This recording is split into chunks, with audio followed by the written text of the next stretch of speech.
listening to Radio Sputnik. Telling the untold. Welcome to the Open University of the Airwaves with George Galloway. Only on Sputnik Radio. So it's Arise Queen Camilla. Did anybody ask you?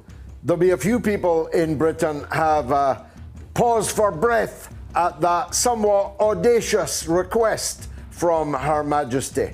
We mean in the due course of time, of course, long life to Queen Elizabeth.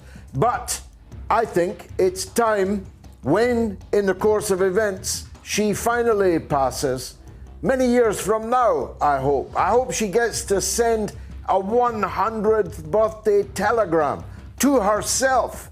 But we're going to have to confront the fact that nobody chose King Charles, still less Queen Camilla.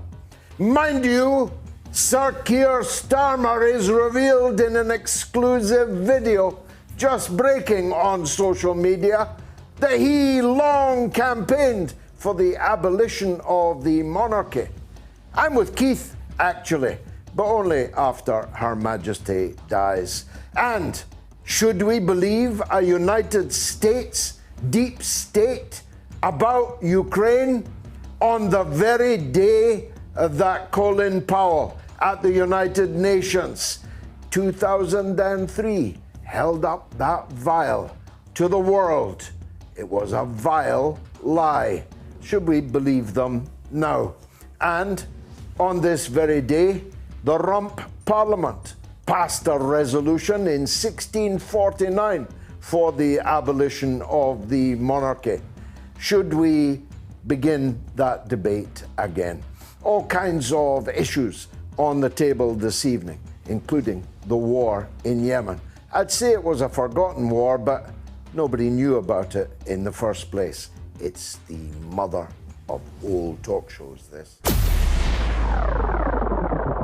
Radio Sputnik. We speak your language. The mother of all talk shows. The only education you can get for free.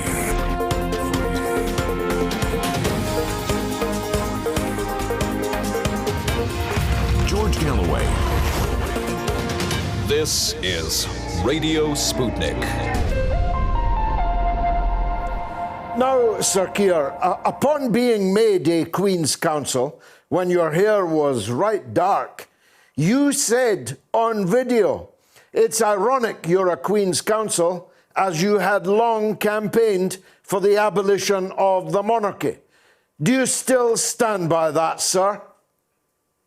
Of course, a knighthood can make a big difference. Keir Starmer, the so-called leader of the so-called Labour Party, is outed this very day as a Republican, or at least he was. But he has a point, doesn't he? Surely in the 21st century. My eyes opened wide this morning when I saw that Her Majesty the Queen, God bless her cotton socks, has called on us, you may say, commanded us, to accept Camilla as the Queen in the due course of events, of course. I can't accept that. I can't accept that Charles will be the king because I never picked him and I don't fancy him at all. I don't fancy him to stay out of politics, and I think his politics are zany to be kind and generous, as is my usual want. I don't want King Charles interfering in parliamentary affairs. I don't want him interfering with his woke, hug a husky, talk to the trees, green manias. I don't want him to do that. I don't want to have to pay for him to do that, and pay him a very great deal of money indeed. I want to have a grown-up country. Once Her Majesty the Queen has passed, I want a referendum on what we need to do about Britain's governance, whether we should continue the monarchy at all, and if we should continue it, on what terms should we continue it? Why can't we pick Princess Anne instead of Prince Charles to be the next monarch if we are to have one. Do you see where I'm going here? A grown-up country, a mature democracy, has a right to decide who will be its head of state. I'm not arguing for an elected president, although if there is one, I'll run for it. I'm arguing for a purely titular head of state, like the President of Ireland, for example, like the President of Germany, for example, with no political power of any kind and no right to interfere in the political process in any way. The Parliament could pick the head of state. A Senate, instead of the House of Lords, could pick the head of state. For everyone who says to me, what, do you fancy President Tony Blair? Tony Blair would never run for that office, because then you'd know how much money he was earning and from where he was earning it. On this day in 1649, the Rump Parliament of Oliver Cromwell passed the resolution to discontinue the system of monarchy. That was in 1649. Isn't it time that we in Britain had a grown-up conversation about this subject? Nobody asked me if Camilla should be queen, but I'm asking you in the poll that we've got running now, should Camilla be queen? A, yes. B, no. It'll be interesting to see how that comes up. I think that the British will be ready for such a referendum. I may very well lose it, although I'm quite good at fighting referenda. As you know, I won in Scotland, I won over Brexit, and I'll campaign with all my heart for a grown-up, democratically chosen head of state for Britain. I may lose it. I probably will lose it.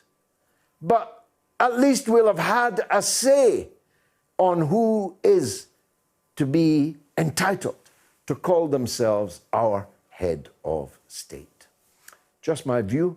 Let me know on the polls, on social media, and by calls what you think we should do about it. Also, on this day or in the last day or two, somebody called General Colin Powell, now deceased, who was then the United States Secretary of State, actually went to the United Nations and told a pack of lies so portentous, so momentous, so murderous, that I hope he now resides in the fires of hell, because Colin Powell's lie that Iraq had weapons of mass destruction in volumes when even this vial could wipe out New York City or whatever else he said,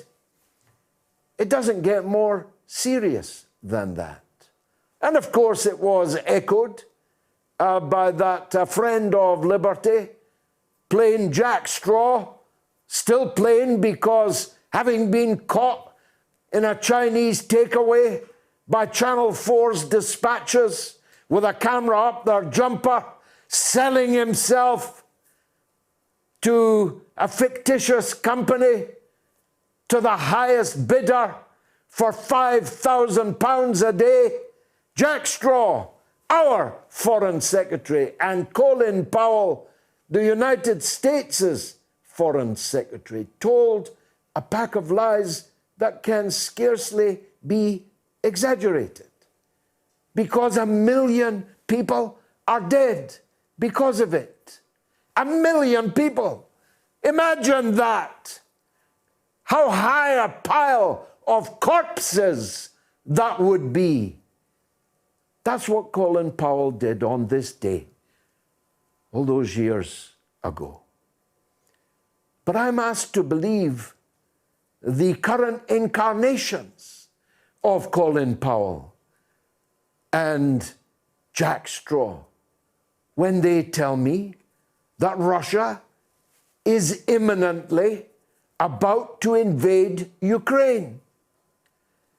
And the disturbing thing for me is that so many people who know that they were lied to by the same liars that are lying to them now are ready to believe this latest generation of lies and the latest generation of liars.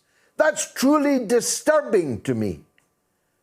You know, Einstein said that doing the same thing over and over again and expecting a different result is a sure sign of insanity. Yet so many of our people are insanely falling for the same old lies, oftentimes from the same old liars, certainly from the same broadcasters and newspapers that lied to them before and are lying to them now about Russia, lying to them now about China, but who have fallen for it over again. As the Who put it, don't get fooled again. And I honestly thought that more of our people would have learned their lesson than plainly have done so, because I see it in my voluminous correspondence on social media, where I have millions of followers who send me thousands of messages, tens of thousands of messages.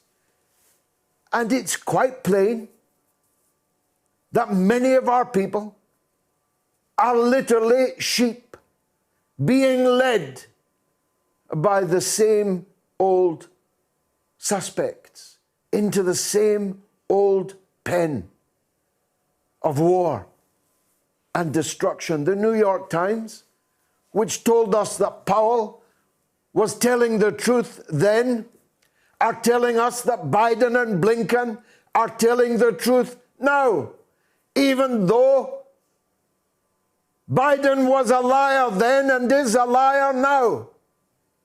I'm looking on my screen at Blinken denouncing Russia for banning the German broadcaster Deutsche Welle without a single reference to the fact that this is in retaliation to Germany banning RT in German.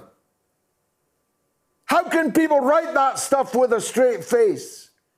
And how can people be so stupid but to swallow it up? That's what I'm asking myself. I'm asking myself why we should boycott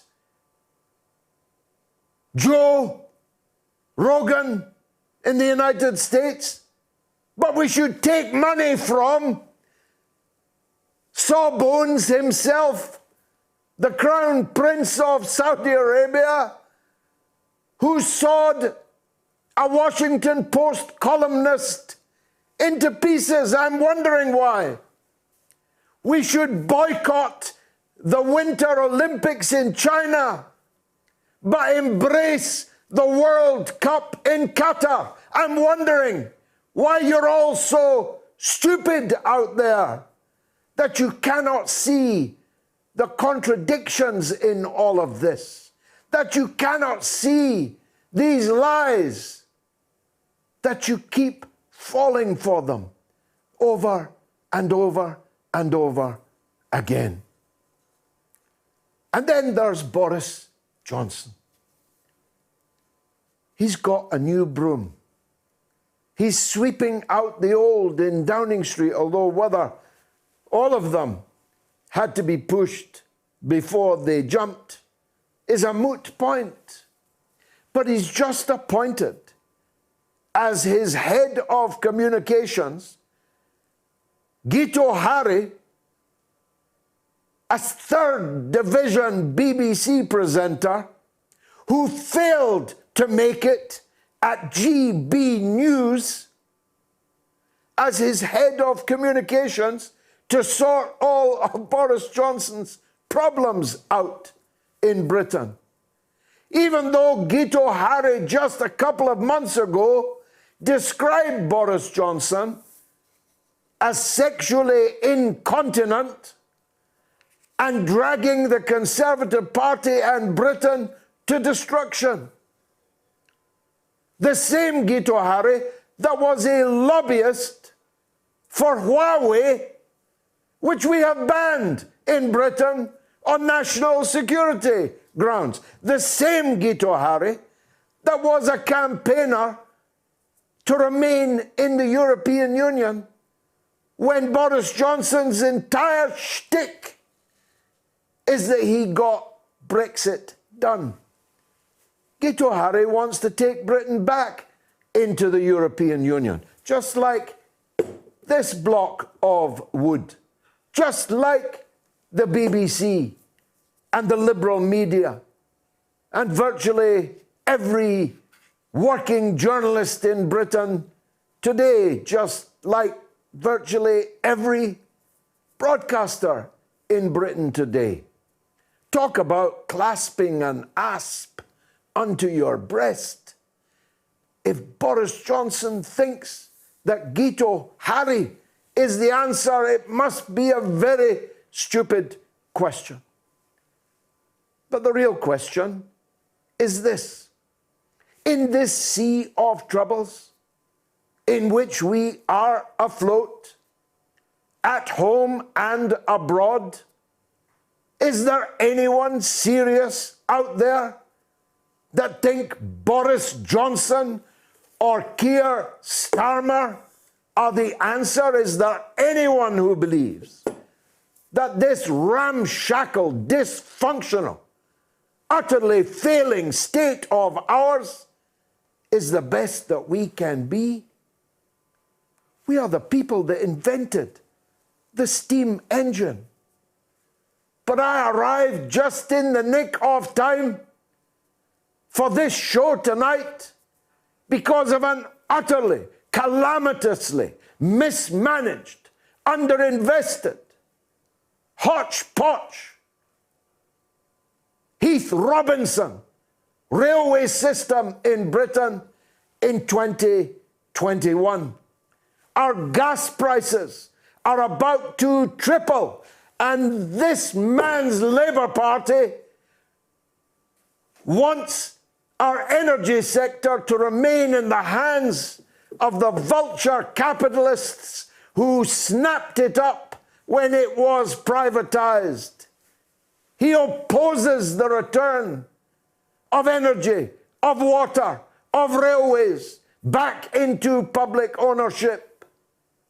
Is there anyone who believes that this is as good as it could be for us? Our people is a great people.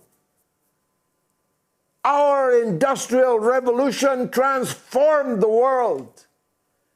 Our inventors, our engineers, our builders, our shipbuilders, our miners, our nuclear technicians, our fintech technicians, our artists, our musicians, our writers, our language. We were kings once. Now we're waiting for Charlie to be our next monarch. Fasten your seatbelts. It's going to be a bumpy ride tonight. It's the mother of old talk shows.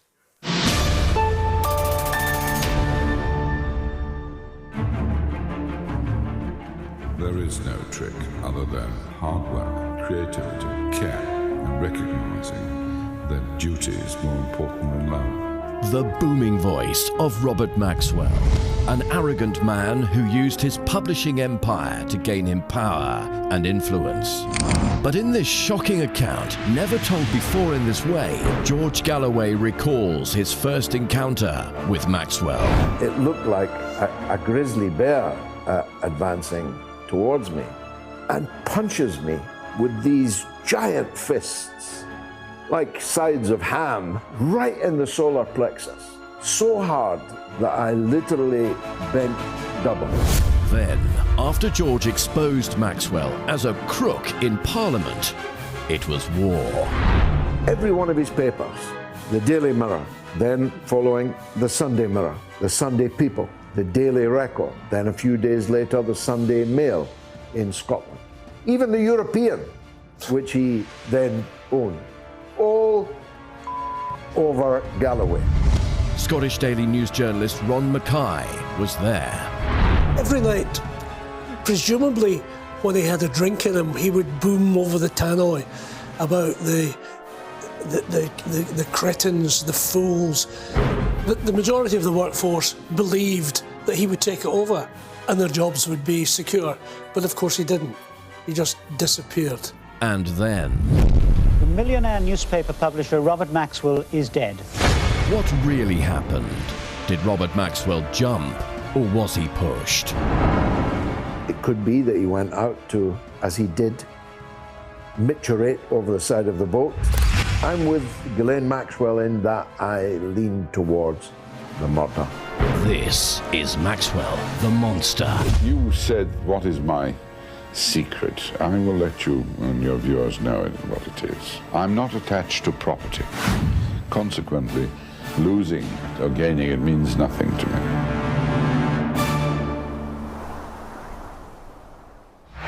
George Galloway, and the mother of all talk shows. Join us at the College of Knowledge, where there are no tuition fees. I love that word, micturate. There's a whole lot of micturation going on now. Though I say so myself, it is a pretty good series. It's groundbreaking. My editor and longtime friend, my oldest friend, Ron Mackay, and I, Maxwell the Monster. He stole Ron Mackay's pension, which is not the reason I was against him, but it's one of the reasons. The series is called Maxwell the Monster. It's a 3-parter. You can get it now on Patreon. It's only £4 to become a supporter, and the amount of content that's coming down the pipe on my Patreon page has to be seen to be believed and will shortly be seen. For example, my audiobook, History of the 1970s, which I lived. I know I don't look old enough, but actually I became rather prominent in the 1970s, and it was one hell of a decade. If a decade could sue for defamation, it would be the 1970s. It was a great time to be alive. That audiobook is coming for just £4, along with all the other content, content to be on Patreon. So it's www.patreon.com/George Galloway. Please do it tonight. Now, if you were trying to watch on Facebook, apologies, there were some technical problems. Mr. Algorithm was in about our ribs, but we are now broadcasting everywhere as normal. So if you're watching on Facebook now, please share the stream. Now, enough from me. Let's hear from our first guest. Andrew Korybko is an American political analyst who specializes in US-Russia relations. A pretty important time to be specializing in that. Andrew, welcome to the mother of all talk shows. In my opening remarks, I said that I didn't believe a word that the American deep state had to say because I've been there before. Once bitten, twice shy, and all of that. Was I being too harsh? Well, I want to thank you for bringing me on the show. In my personal assessment, the United States deep state cannot be trusted. They have a track record of being very unreliable, outright lying, and manipulating the facts. As we're speaking about U.S.-Russian relations, and specifically the very tense situation in eastern Ukraine, we need to remember what the local Donbass militia leaders have said. They've been consistently warning that there could be a false flag attack. Now, obviously, that's not going to be by the Russian Federation. According to them, it would be staged by Kiev or Kiev's U.S.-led Western intelligence agency allies. So I believe that the situation is actually just as bad as you said, that you were definitely not too harsh on them. You actually had a pretty realistic assessment because the situation is tense and is very serious. I think everyone has the right to be very concerned. Well, I've said from the beginning, Andrew, that Russia will not invade Ukraine, but Ukraine might invade those areas of eastern Ukraine populated overwhelmingly by Russian people, many of them Russian citizens, in absolute breach of the Minsk agreement, which they signed, that these areas could have autonomous status within Ukraine. Are there signs that that might be happening? Yes, we do see those signs. According to both Russia and the Donbas militias, Ukraine has assembled over 100,000 forces across the line of contact, and there has been an uptick in shelling. What's very it's funny, I never read that, Andrew. I keep reading about 100,000 Russians massed in Russia, but I've never heard the figure 100,000 Ukrainian forces on the line of division inside Ukraine. Yes, and one of the reasons why this is so concerning is because Russian intelligence has warned that if Kiev is encouraged by its U.S.-led Western patrons to initiate a third round of civil war hostilities in Donbas, this wouldn't just be a humanitarian disaster, and it would also be a military one, of course, but it could serve as the pretext for the United States to deploy strike missiles to the region. And Russian intelligence is also very concerned that these might potentially be hypersonic missiles. Now, because the risk is assessed as very credible, that's why President Putin made the decision to publicize Russia's security guarantee proposals at the end of December. And these proposals have thus far served as the basis of Russian-American and Russian-NATO diplomacy over the past 6 weeks or so. So I believe, to answer your question, could there be some type of attack? I believe that there are forces in the United States, the American deep state, and to clarify what I mean by that, I refer to the deep state as America's permanent military, intelligence, and diplomatic bureaucracies, and there are different policy-making factions within there. In particular, the anti-Russian deep state faction in the United States has an interest in provoking the scenario, not only so that they can have their enemy number one, so to speak, for NATO to rally around. Granted, that's not working so well. I mean, some NATO countries are not on board with this. We see the German example, for instance. But they also hope that by doing this, the United States' so-called pivot to Asia to more aggressively contain China can be stopped and redirected back towards Russia. So you kind of have these two factions, the anti-Russian and the anti-Chinese deep state factions vying over which of these two great powers should they prioritize containing. Donald Trump wanted to focus on China, but now, and Biden seemed like he wanted to focus on China too, up until the past few months when this anti-Russian faction seemed to have been back up to their old tricks. And we see the situation now is very serious. Russian intel is very concerned. President Putin is directly involved. We have this high-level negotiations, and that's presently the state of affairs right now. Let me walk that back. I can understand at least two reasons why the United States confrontation with China could be acute. One is that the Chinese political economic system is a competitor, a contender for the way forward for the world. It's a communist country ruled by a communist government. And therefore, you could say it's an existential threat to the American way. But Russia is a capitalist, European, white, Christian country. Why would that be enemy number one for the United States? I just don't get that, Andrew.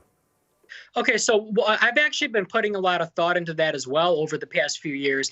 And my conclusion is that it's precisely because despite the cultural and socioeconomic and historical commonalities with Russia, Russia still maintains its sovereignty. Russia is very fiercely independent. And under President Putin's tenure, he's been in office for over 20 years now, in one capacity or another. Russia has really risen from its knees And Russia has made sure that it's able to defend its interests. And I'm not just speaking broadly about interests here. I'm talking about socioculturally. They're very much against hyper-liberal values being imposed upon a traditionally majority conservative traditional population. Despite being involved in the Western type of capitalist system, they still want to preserve national sovereignty. They don't want transnational corporations dictating policy, taking control of strategic resources. And pretty much what we see is Russia sets an example that I believe the U.S. is concerned that other countries that are also culturally and historically similar in Europe, they might feel emboldened by this. They might feel like they want to flex their own national sovereignty. And quite curiously, we're not going to have enough time to go down this rabbit hole here. Poland is, in a way, in its own way, kind of following in Russia's footsteps. Granted, they are anti-Russian to the core when it comes to regional policies, but the ruling Law and Justice Party, which is comprised of nationalist conservatives, they have been, in their own way, trying to advance what the ruling party understands to be Poland's national domestic interest. And to that end, they have been undertaking a broad range of reforms, specifically in the judicial sphere and the media sphere. Granted, they will never say they're influenced by Russia, and they're obviously doing this independently on their own. But I do think it's very interesting that you have two countries that are at odds, but domestically, although it's an imperfect comparison, you already see this effect of Russia having been the last bastion of national sovereignty on the continent for the most part, having some different peers. You also have Hungary, of course, but I find the Polish example particularly interesting because most people wouldn't think of Poland as, under its current leadership, as flexing national sovereignty credentials and everything, but that's precisely what we have right now. Of course, again, we don't really have the time to go into it, but I encourage the audience to kind of do their own research and try to do some comparisons between the two. I find the comparisons to be quite interesting. Well, of course, it isn't just Poland and Hungary.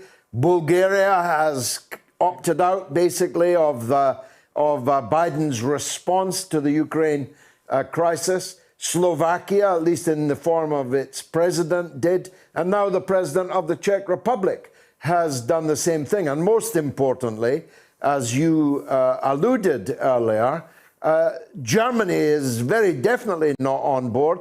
And even France is making independent noises about the need for a European security architecture, which is not prey to these madcap decisions from Washington. But as you say, we don't have unlimited time. So let me pivot to Asia. One of the consequences of this duality of confronting Russia and China at the same time is to ensure that Russia and China are almost now one. Economically speaking, I think increasingly militarily also, certainly diplomatically. Their geopolitical worldview is the same. The Chinese president said this week in the company of Putin, we are not allies, we are much more than allies. This is the law of unintended consequences, isn't it, for American policy?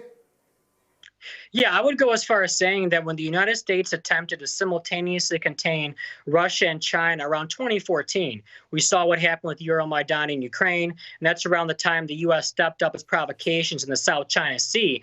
That unintended consequence, as you rightly put it, only pushed those two together. Granted, their grand strategies were already converging, but the United States' unprovoked aggressions against both served to accelerate that process. And with reference to President Putin's latest trip to Beijing, that really was globally game-changing because now everybody sees that their grand strategies are fully aligned. They are definitely working together with one another to synchronize the Russian-led Eurasian Economic Union and the Chinese Belt and Road Initiative. This is going to unlock Eurasia's entire economic potential. We also see a lot of other world leaders were also in Beijing, and they're meeting with President Xi and other Chinese dignitaries. So what we're left with is the conclusion that with the United States, first of all, it should not have even tried to contain anybody. The United States should have tried to truly work with these countries and find a way to peacefully coexist and mutually benefit, in particular through economic, financial, and technological cooperation, ecological cooperation, and other manners in order to facilitate the irreversible emerging multipolar world order. But because they bit off more than they can chew, I mean, they shouldn't have even tried to concentrate on only one country, but by trying to concentrate on both great powers, which they pretty much serve as the dual engines of this emerging multipolar world order, all they did was accelerate the same process they wanted to indefinitely stop. And it seemed like under Trump, the American deep state concluded that they're going to focus on China. Biden seemed to kind of pick up the baton for almost, I'd say, about first 9 to 10 months of his presidency. But now the U.S. is trying to redirect back towards Russia, and this deep state is very confused. And we see that. I mean, Europe sees that. Asia sees that. India used to be regarded as on board with anti-Chinese containment plans. Nobody can any longer make that as an objective assessment. India actually hosted President Putin in early December, and they signed a 99-paragraph strategic partnership declaration to reaffirm their existing strategic partnership. So that whole Indo-Pacific policy of containing China through the Quad, it's not working. That's why they want to replace it with AUKUS. So what we're seeing is they're narrowing down these American-led military alliances. And you had mentioned the European front. And as we see, I mean, NATO itself is fractured. In the Asia-Pacific, the American-led alliance system, it's not working as the United States intended. The United States is confused. Nobody can rely on it. We saw what happened in Afghanistan. It was a very shameful evacuation. I mean, nobody expected a country that declares itself a unipolar hegemon to be defeated like that and so swiftly by the Taliban. I think right now America is experiencing a crisis of confidence. It's unsure of what it wants to do, and the whole world sees that. But because it's so confused, it's also trying to destabilize the world, trying to create a so-called scorched earth policy out of desperation, hoping that it can find opportunities in the chaos. And that's why this current Ukrainian crisis, which is really a U.S.-Russian missile crisis, is very, very dangerous. Dangerous indeed. Finally, Andrew, what should we conclude from all of this? Is America run by idiots? Okay, well, what I think that these people, each faction is very clever in their own way. They're very pernicious and they're very cunning.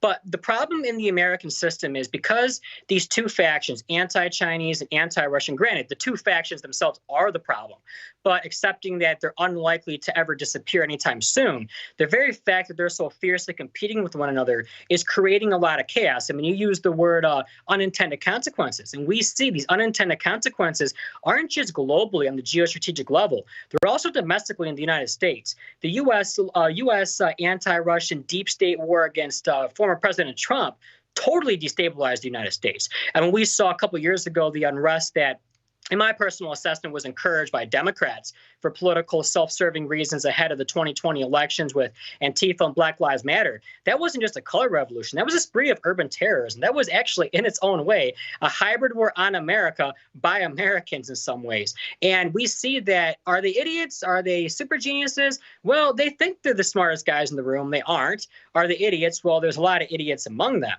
But I'm more concerned about the devious ones that are really trying to divide, rule, and destroy because they're so desperate, not only to cling to power, but they delusionally, in my view, think they can expand their power, not only abroad, but also at home. With America divided and U.S.'s foreign policy divided, it's very unclear what's going to happen, but I'm cautiously optimistic that this Russian-Chinese entente will serve as a stabilizing force in Eurasian and global affairs, and that what just recently happened over the past few months, Putin in India, Putin in China, this is a game changer. Rick, Russia, India, China, if they can work out some of their differences, and there are some trade and border differences between India and China, I'm confident that we will actually live and see this emerging multipolar world order. I mean, it's developing in front of our eyes, but it's moving faster than ever. And that's precisely because of the law of unintended consequences and masterful leadership by President Xi and President Putin. Andrew, I'm sure I'm not alone in the audience in thinking you to be an exceedingly clever young man and astoundingly eloquent to boot. How do people follow your work? You could follow me on Twitter. My handle was Korybko, Korybko, as in boy, KO. They could follow me on Twitter. I'm on Facebook, and I'm also on Telegram and the Russian social media site vk.com. Fantastic. I really hope that we get to speak together again and before long. Thanks very much, Andrew, for coming on the show. Should Camilla be queen? Yes, 46%. No, 54%. Isn't that interesting? 1,700 votes cast. So if you can please make sure that you vote on my Twitter, on my YouTube, on my Telegram. Let's see if we can get this to a big and representative number. But I'm actually really surprised at that result. Yes, Camilla should be queen, 46%. No, she should not, 54%. And by the way, it's increasing that margin. On YouTube, it's yes, only 25%. No, 75%. And on Telegram, yes, 24%. No, 76%. My goodness. Gee whiz. Right, first question of the evening. On this day, in which year did the Queen ascend to the throne? 1950, 1952, 1958. Answer after the break. For me. Radio Sputnik. You have to remember back in 2002, 2003, there was a wish by George Bush for regime change. That's what was driving him. Nothing to do with weapons of mass destruction, which of course didn't exist in Iraq. So they had to construct some sort of formula, some sort of cover story in order to persuade the British public that intervention in Iraq was right.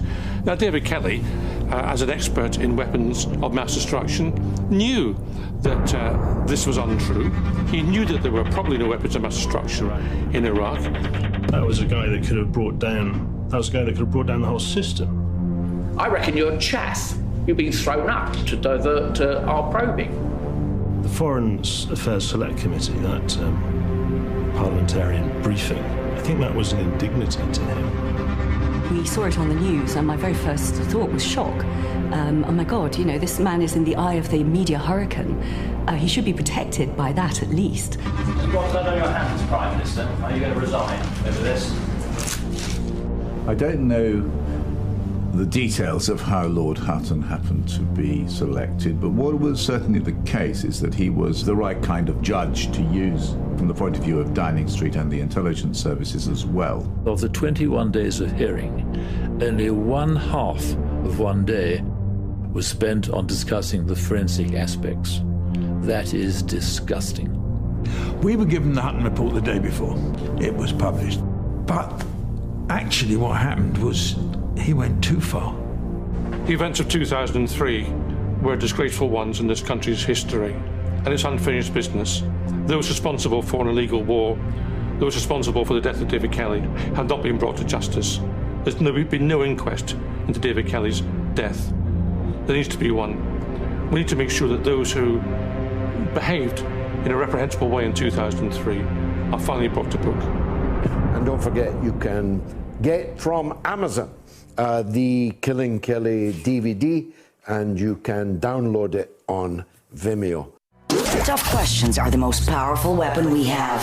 As long as you have questions, we'll keep asking.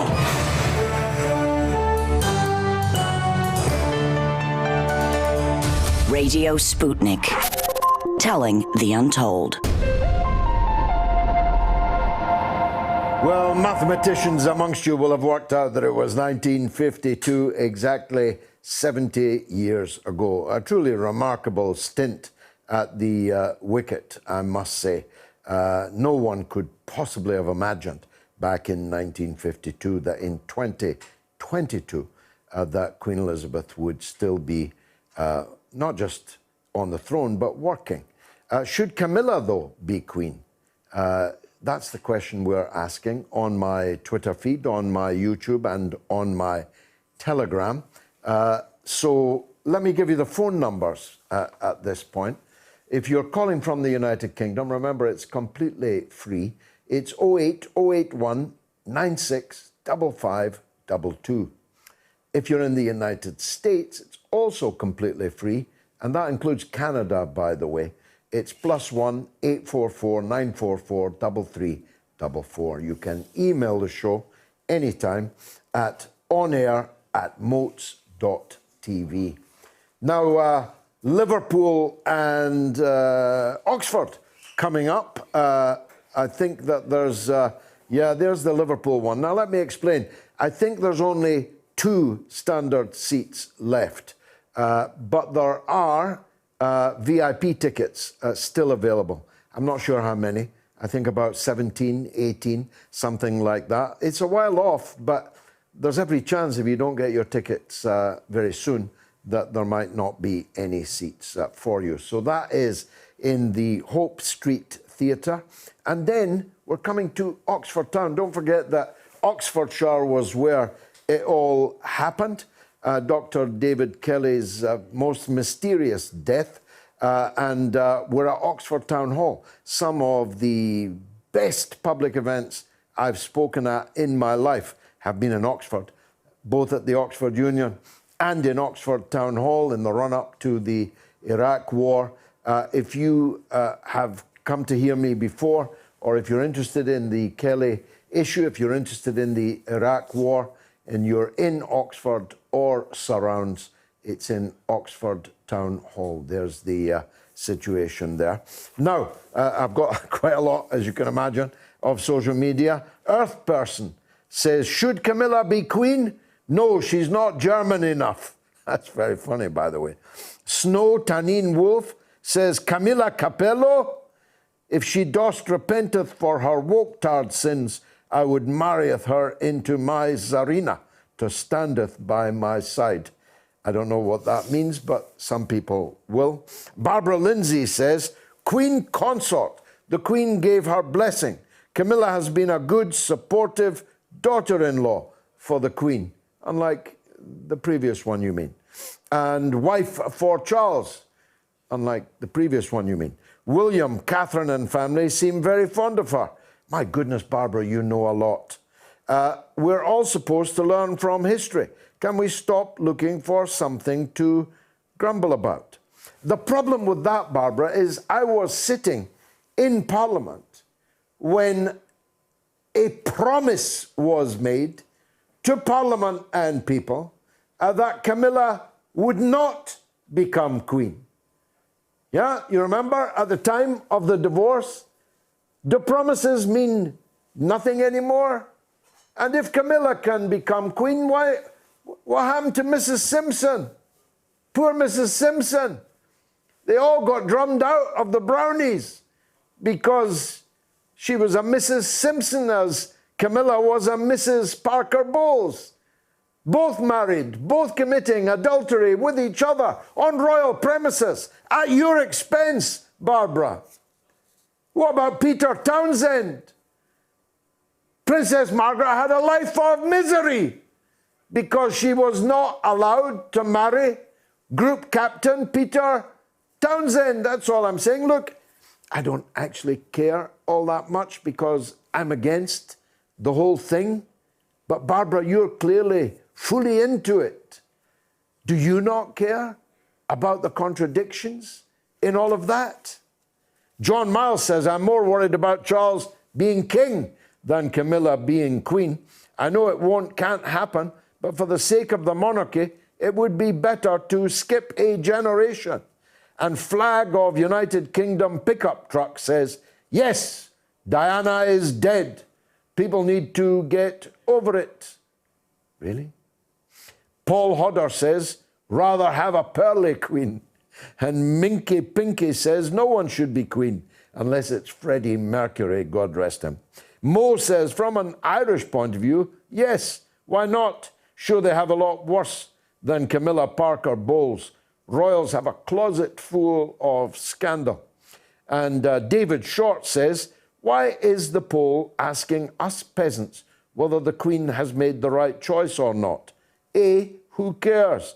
B, she's already made her mind up, or C, get someone else to create these polls?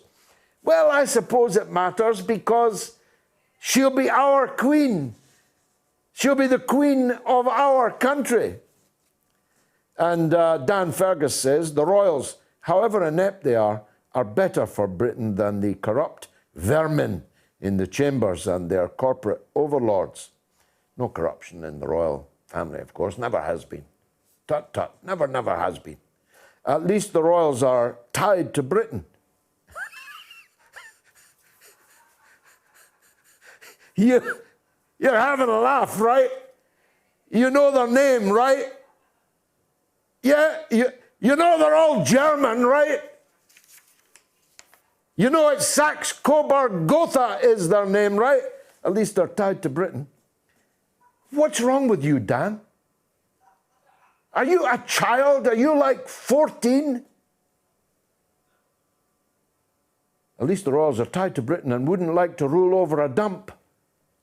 Well, they actually do rule over a dump, while the psychos in the businesses that own the houses don't mind. Dan, I wish you'd call me. 08081 965522. Come and have a go if you think you're hard enough. Now, I was first caught by the fantastic name as a lifelong fan and brief friend of the late and lamented Prince, the king of all he surveyed, by the name of a Welsh band from Merthyr called Paisley Parc, but cleverly spelt with a C. They were brought to my attention by a very good friend of mine, the owner of Hamilton Academicals Football Club in Scotland, the thinking man and woman's club, as I like to call them, because in his spare time, in fact, for most of his time, Colin McGowan is working for a charity called Blameless. You'll know I've been involved in them now for quite some time. They work to help the blameless children of drug addicts and alcoholics. You couldn't get a more blameless and yet harrowingly disturbed and troubled section of our community than little children whose parents are addicted to drugs and alcohol. Colin McGowan put me on to Paisley Parc. I went on to YouTube. You'll have to do the same because for copyright reasons we can't play their music. And I found them to be absolutely astounding. I cannot believe that this band, Paisley Parc, will not be one of the biggest things in rock and roll, and very, very soon indeed. And so the opportunity to interview their manager, Gary Griffiths, manager of the band Paisley Parc, was too good to pass. And Gary's with me now, I hope. I think the band might be there, but yes, they are. How fantastic to see George, you. Oh, how are you? Is everybody called Griffiths in Merthyr Tydfil? It seems. I think so. I know about a dozen Griffiths in Merthyr Tydfil. Gary, thanks for joining us.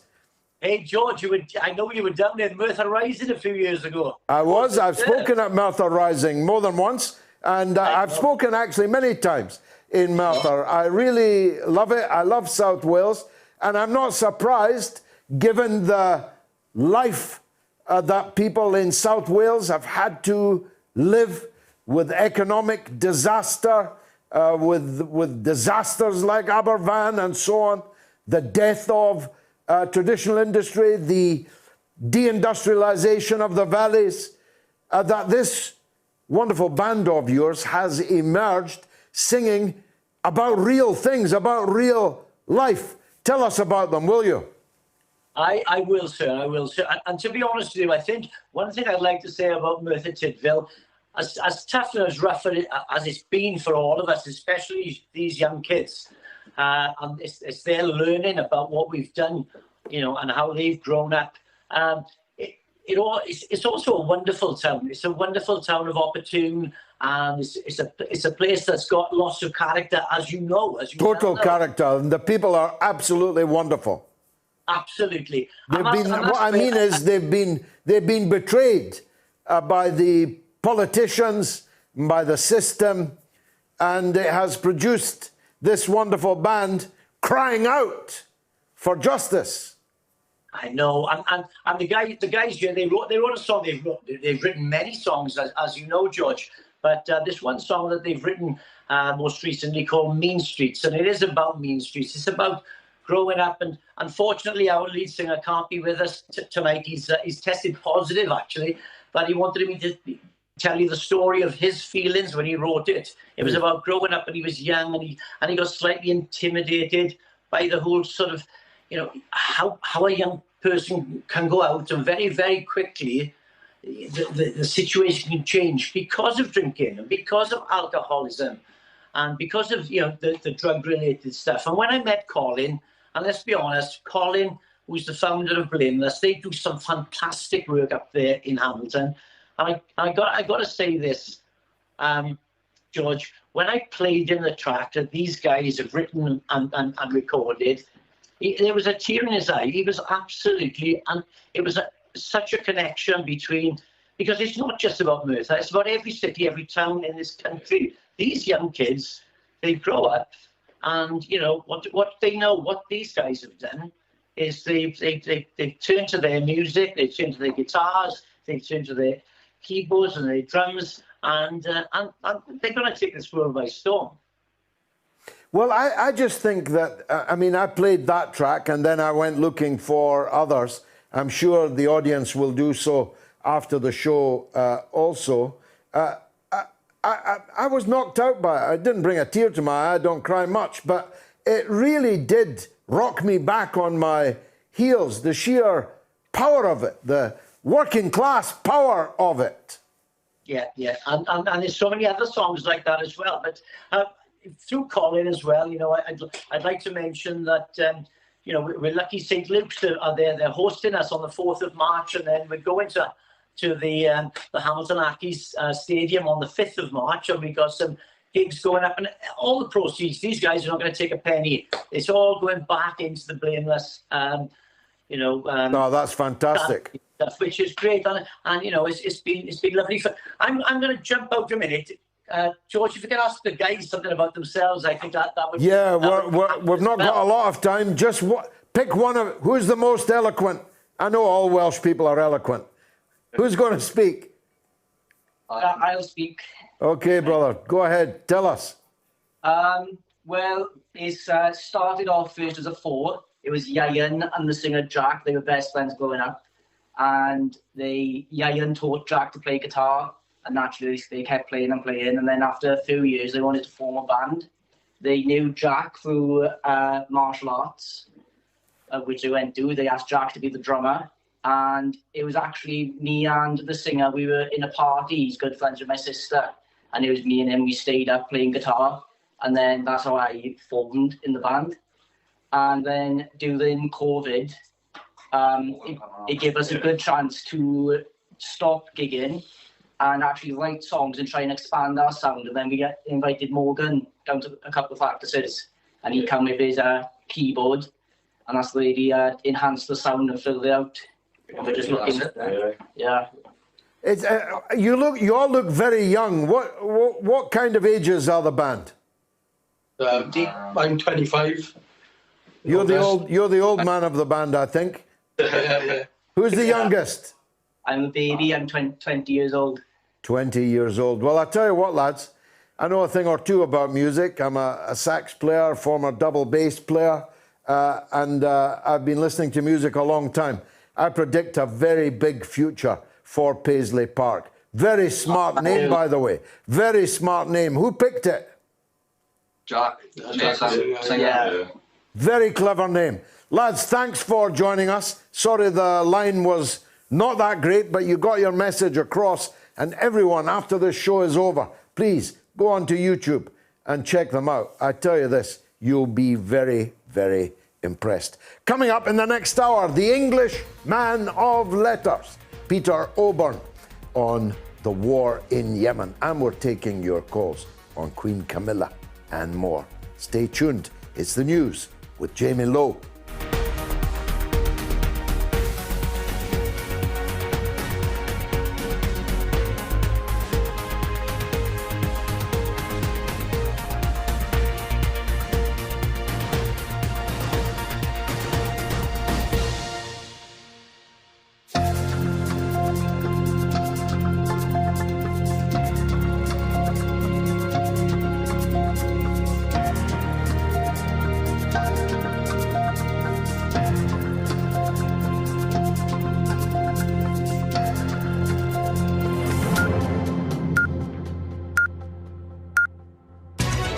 Sputnik News. Her Majesty the Queen has become the first British monarch to celebrate a platinum jubilee marking 70 years on the throne. Elizabeth II's reign began when she was just 25 years old, following the death of her father, King George VI, on the 6th of February 1952. Her Majesty said that she remembers today as much for the death of her father as for the start of her reign. This jubilee is the 95-year-old monarch's first without her husband, the Duke of Edinburgh, who died last year. On the eve of her jubilee, Her Majesty announced her wishes for Camilla, Duchess of Cornwall, to be known as Queen Consort when Prince Charles becomes king. Prince Charles welcomed his mother's royal seal of approval of Camilla, saying the pair were deeply conscious of the honour. The usual precedent would have been for Camilla to automatically become queen when Charles was king, but because of uncertainty about public opinion, it had been suggested that that might not be the case. In a statement, Prince Charles commended Her Majesty's devotion to the welfare of all her people, which, he said, inspires still greater admiration with each passing year. Business Secretary Kwasi Kwarteng has defended Prime Minister Boris Johnson's use of a Jimmy Savile slur against Sir Keir Starmer as perfectly reasonable. Asked if he would have used the same words in the Commons, Kwarteng highlighted that Sir Keir had apologised for the Public Prosecution Service's failure to prosecute Savile. Johnson appeared to distance himself from his use of the discredited claim after days of criticism, saying that Sir Keir had nothing to do personally with those decisions, adding that he was making a point about his responsibility for the organisation as a whole, the Prime Minister said. Kwasi Kwarteng has spent the morning defending more of the Prime Minister's claims to journalists. The Business Secretary has been accused of being disrespectful to victims of scammers after he defended Boris Johnson's claim that crime was falling by 14%, which is only true if fraud is excluded. Speaking to the BBC, Kwasi Kwarteng backed Boris Johnson's use of the figure, saying the Prime Minister had been talking about crime that people experience in their day-to-day lives, which he said, in terms of burglary, in terms of physical injury, has gone down.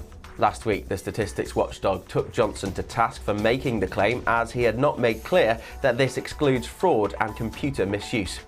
Including those, crime has in fact increased by 14% between the year ending September 2019 and the year ending September 2021.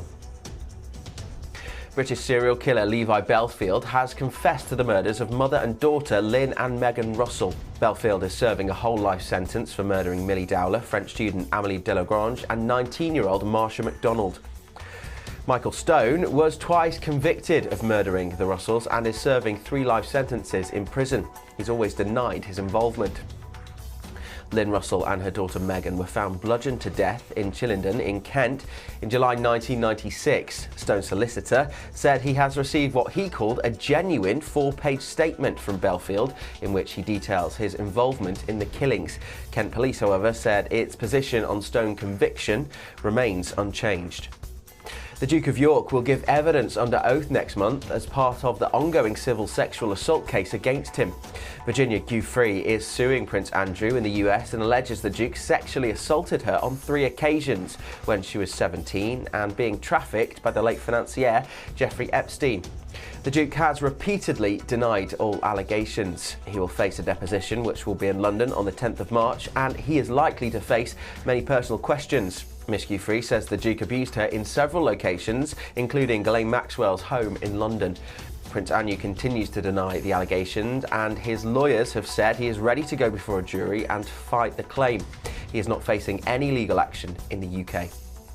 A US military plane touched down in an airport in southeastern Poland on Sunday. The Boeing C-17A Globemaster III could be seen landing amid escalating tensions between Russia and Ukraine.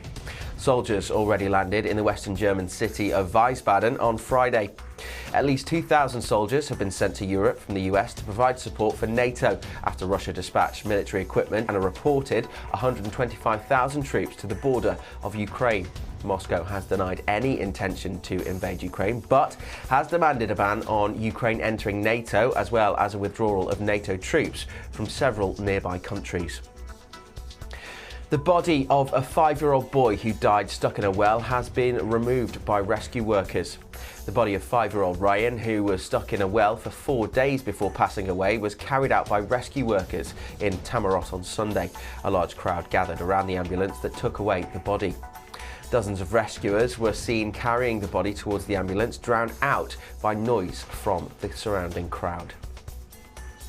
The boy had been trapped in the 32-metre deep well located in a northern province of the country. A small group of protesters gathered outside the White House in Washington, D.C. on Saturday to denounce proposals of US military intervention amid rising tensions on the Ukraine border. The rally was organised by far-left groups including Answer Coalition and Code Pink against US NATO intervention to address Russia's military build-up. Banners read "No War with Russia" as speakers addressed the rallying crowd. The rally came after Washington announced it was sending extra troops to Europe to address the crisis, a step Moscow condemned as destructive. To the Winter Olympics now, and New Zealand's Zoe Sadowski-Synnott has won the country's first ever Winter Games gold medal after her performance in the women's slopestyle snowboarding on Sunday. She addressed reporters on the historic victory at a press conference in Zhangjiakou, saying the gold medal meant so much to her and she hopes she made New Zealanders proud. The Beijing Winter Games started on February 4th and will last until February 20th. After that, the Paralympic Winter Games will begin on March the 4th, lasting until March 13th. And finally, Malaysian visual arts teacher Saiful bin Bahram Shah has become an internet phenomenon after posting a 20-second TikTok video of him drawing portraits using his hands, feet and mouth. The 39-year-old secondary school teacher, known as Saiful Takith on TikTok, showcased his portraits of footballers Kylian Mbappe, Lionel Messi, Neymar, Cristiano Ronaldo and pop star Michael Jackson in the northeastern Malaysian town of Kuala Kangsar, Perak on Saturday. He amazed viewers for simultaneously sketching 5 portraits of celebrities and Malaysian public figures using his hands, feet and mouth in his latest TikTok, which was posted on January 11th. Shah said his inspiration for the novel method of drawing came from a disabled artist who drew a portrait with her feet. His TikTok video has gained more than 500,000 views and more than 38,000 likes. And that's the latest here on Sputnik News. I'm Jamie Lowe.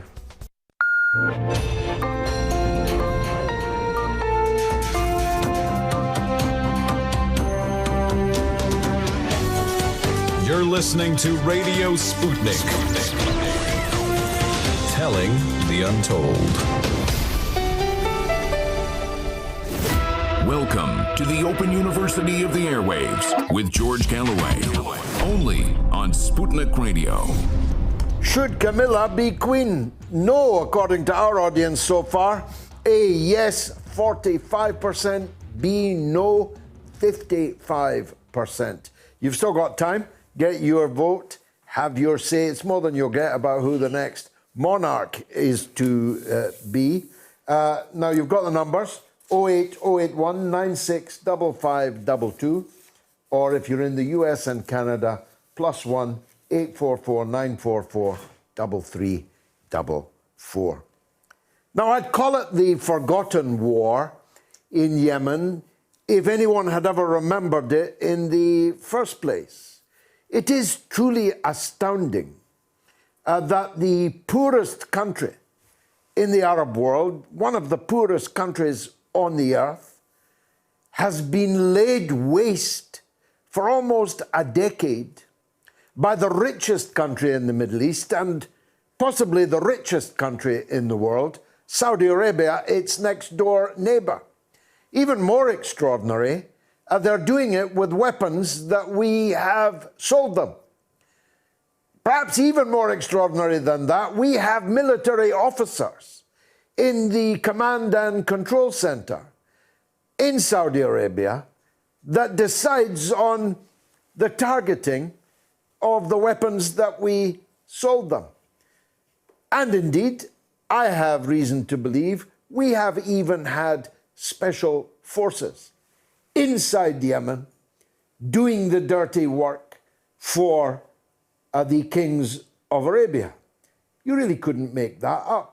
We live in a country where we're supposedly against dictatorship, but we are arming and guiding 2 brute dictatorships in the massacre of hundreds of thousands of people, many of them women and children, of course.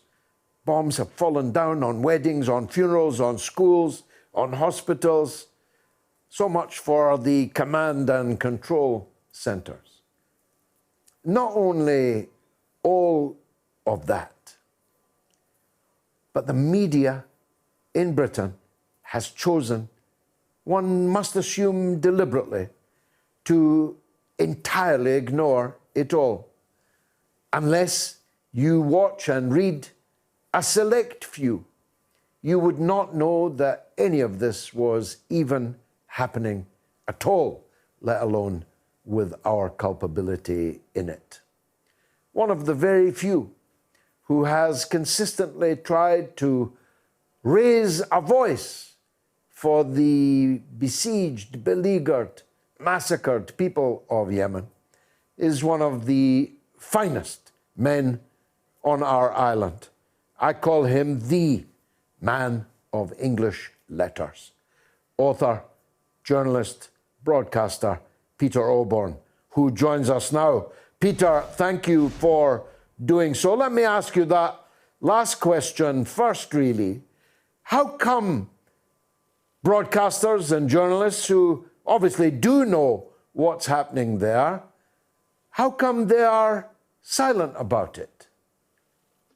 It's a very important question which you raised there, George, because this is the greatest humanitarian catastrophe of the 21st century, with hundreds of thousands of people dying, not just through the missile attacks, the bombing attacks, which you just described so eloquently, but also through starvation, through famine, through malnutrition, and not lack of access to proper medicines and so on. And yet it's ignored. I have to say, I say not entirely ignored. I mean, there has been some important reporting from inside Yemen, including from the BBC. Nawal al-Maghafi has made several trips there, very important trips, bringing some of the horror. But the fact is that Britain is complicit in this. In particular, we are what is known as the pen holder at the United Nations Security Council. We are the country which guides policy at the United Nations. And yet we keep on making these statements about how we want to bring peace to Yemen. Well, we're absolutely obstructing it, I'm afraid. Yes, and that's what's being ignored. If this conflict was being waged by Russia or by China, yes, or by a country that we don't like, then it would be, buildings would be lit up in the colors of Yemen. There would be boycotts. There would be endless proselytizing on the subject. But none of that happens here because we are in the Saudi Arabian pocket, deep. Isn't that the truth? Do you know, I was in Sana'a a few years ago while the bombing was, I went at the start of the Civil War, and I went around seeing the terrible places where the bombs had happened. I learned about the double tap strikes. You know, they hit the whole hospital once, and then the ambulances rushed to the scene, and then they hit it again to kill the people coming to the rescue as well, to multiply the effect of that. Now, I felt so ashamed to talk to one of the Yemeni people. He said to me, "We admire Britain. We thought Britain is a fair country. Why are you doing this to us? Explain why you in Britain are doing this." And I felt so ashamed. And you've got to think that part of the reason is the sale of arms to Saudi Arabia, which will be used, I'm afraid, for purposes of killing innocent people. That will be one of the things which happens with those arms. One of the remarkable things is that the Yemenis are fighting back with increasing precision. And this is not reported widely either. The UAE, a country which is prominent in sponsoring football stadia, and its excellent airline is patronized by hundreds of thousands of British people, Many British people go for their holidays to the United Arab Emirates, and yet Yemeni bombs are now landing in the United Arab Emirates. Pinpricks, no doubt, but a sign of life and a cry for help from inside the Yemen. That's extraordinary too, isn't it? It's very interesting what has happened inside the Yemen. The Houthis, which are really a sort of religious tribal group in the north, are fighting the war against Saudi Arabia. By the way, let's not pretend they're innocent, virtuous lot. They're not. They are two terrible human rights abusers. But I've seen these people. They are really sort of almost pretty well barefooted tribespeople from the mountains, living in and fighting in caves, and yet they are defeating one of the most powerfully armed armies, backed by the United States, by Britain, and they have won a whole series of wars against the Saudis with all of their munitions, their amazing aircraft, their incredible missiles and shells and cluster bombs, I'm afraid to say, which just get landed. I picked one of them up actually in a village. It killed a small child. And it is very remarkable the way in which the Houthis have fought back. Now, why were they going after UAE? UAE had said it's getting out of all kinds of. This is one of these horrible wars, a proxy war with all kinds of powers involved. The UAE had got out, but then they got back involved again. And this was just a sort of warning to the UAE that if they really want to get involved, they're going to have to pay a price. And of course, the Houthis have been sending its drones or missiles over towards Saudi Arabia as well. It's extraordinary. It's very similar to the Taliban. You see, in Kabul, if you think what happened there, you have one of the most poorest guerrilla armies in the world, people with sandals and Kalashnikovs defeating the greatest army the world has ever known, the United States. The United States Army were defeated by the Taliban, this rag band of poorly armed people. And the Houthis are doing the same to the US and British-backed Saudis. We should have known this, Peter, shouldn't we? I'm old enough, you're just about old enough to remember that the Aden was a colony of ours, and we were driven out of it. One of my earliest memories becoming active in politics was the British Army shooting down Arabs in the Crater district of Aden, struggling to hold on to a colony that could not be held. We ought to have known that the Yemenis are a fighting people. That is, Harold Wilson made the decision in 1967, I think it was, 66, to get out of east of Suez, as they called it, I think. Yeah. And so that was part of that policy that Britain. Whether we were defeated, I don't know. My history isn't good enough. But Harold Wilson, one of the great, very underestimated Labour Prime Minister, I think, he made that decision to pull British forces out. So what happens next, Peter? Are you and I going to grow old still talking about the war in Yemen? Or is anyone going to try and bring it to an end? Well, you get these very bland, meaningless statements from the British Foreign Office. James Cleverly, who really ought to be ashamed of himself, the Middle East minister, makes these statements about bringing peace. Joe Biden, I expected better of him. I thought he was going to end US involvement. Look, what we need to see here, George, and we're both I'm in a comfortable room at my parents' house at the moment. You're in a comfortable studio. There are people dying as we speak. There are people being bombed as we speak. So the first thing I do believe, we need to have a United Nations resolution saying all outside parties should get out of the Yemen. That includes, of course, the United States and our involvement, the Saudis and their involvement, Britain and our involvement, and also Iran, which has been reportedly supporting the Houthis, out. UAE, which has got a bloody nose because it's been getting involved recently, out. And I'm afraid just let the Yemenis sort this out. They're remarkable people.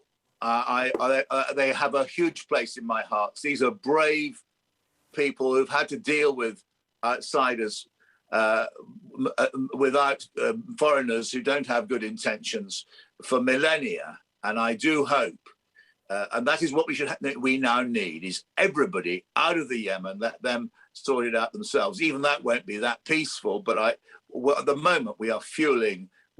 Britain has a horrible role, shameful role, along with other countries, in allowing this conflict to go on. Peter Obourne, as always, thank you for your wisdom and for your time this evening. In this week in 1939, which European government fled to France? A, Portugal, B, Belgium, C, Spain. Answer after the break. Radio Sputnik.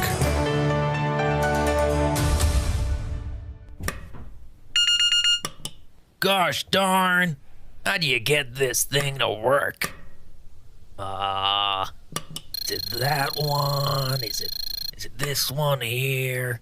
Gosh, was this thing built in America? Jeez. Kamala, would you get in here? I can't get the, gosh darn wireless to work. You know I can't answer questions, Joe, when I'm laughing. I'm trying to, listen to that Scottish guy on the wireless, the Galloway fella. Oh, Joe, you're so funny. I've been pressing this red button on and off and on and off. Heck, I can't get it to work. Hello, Biden residence.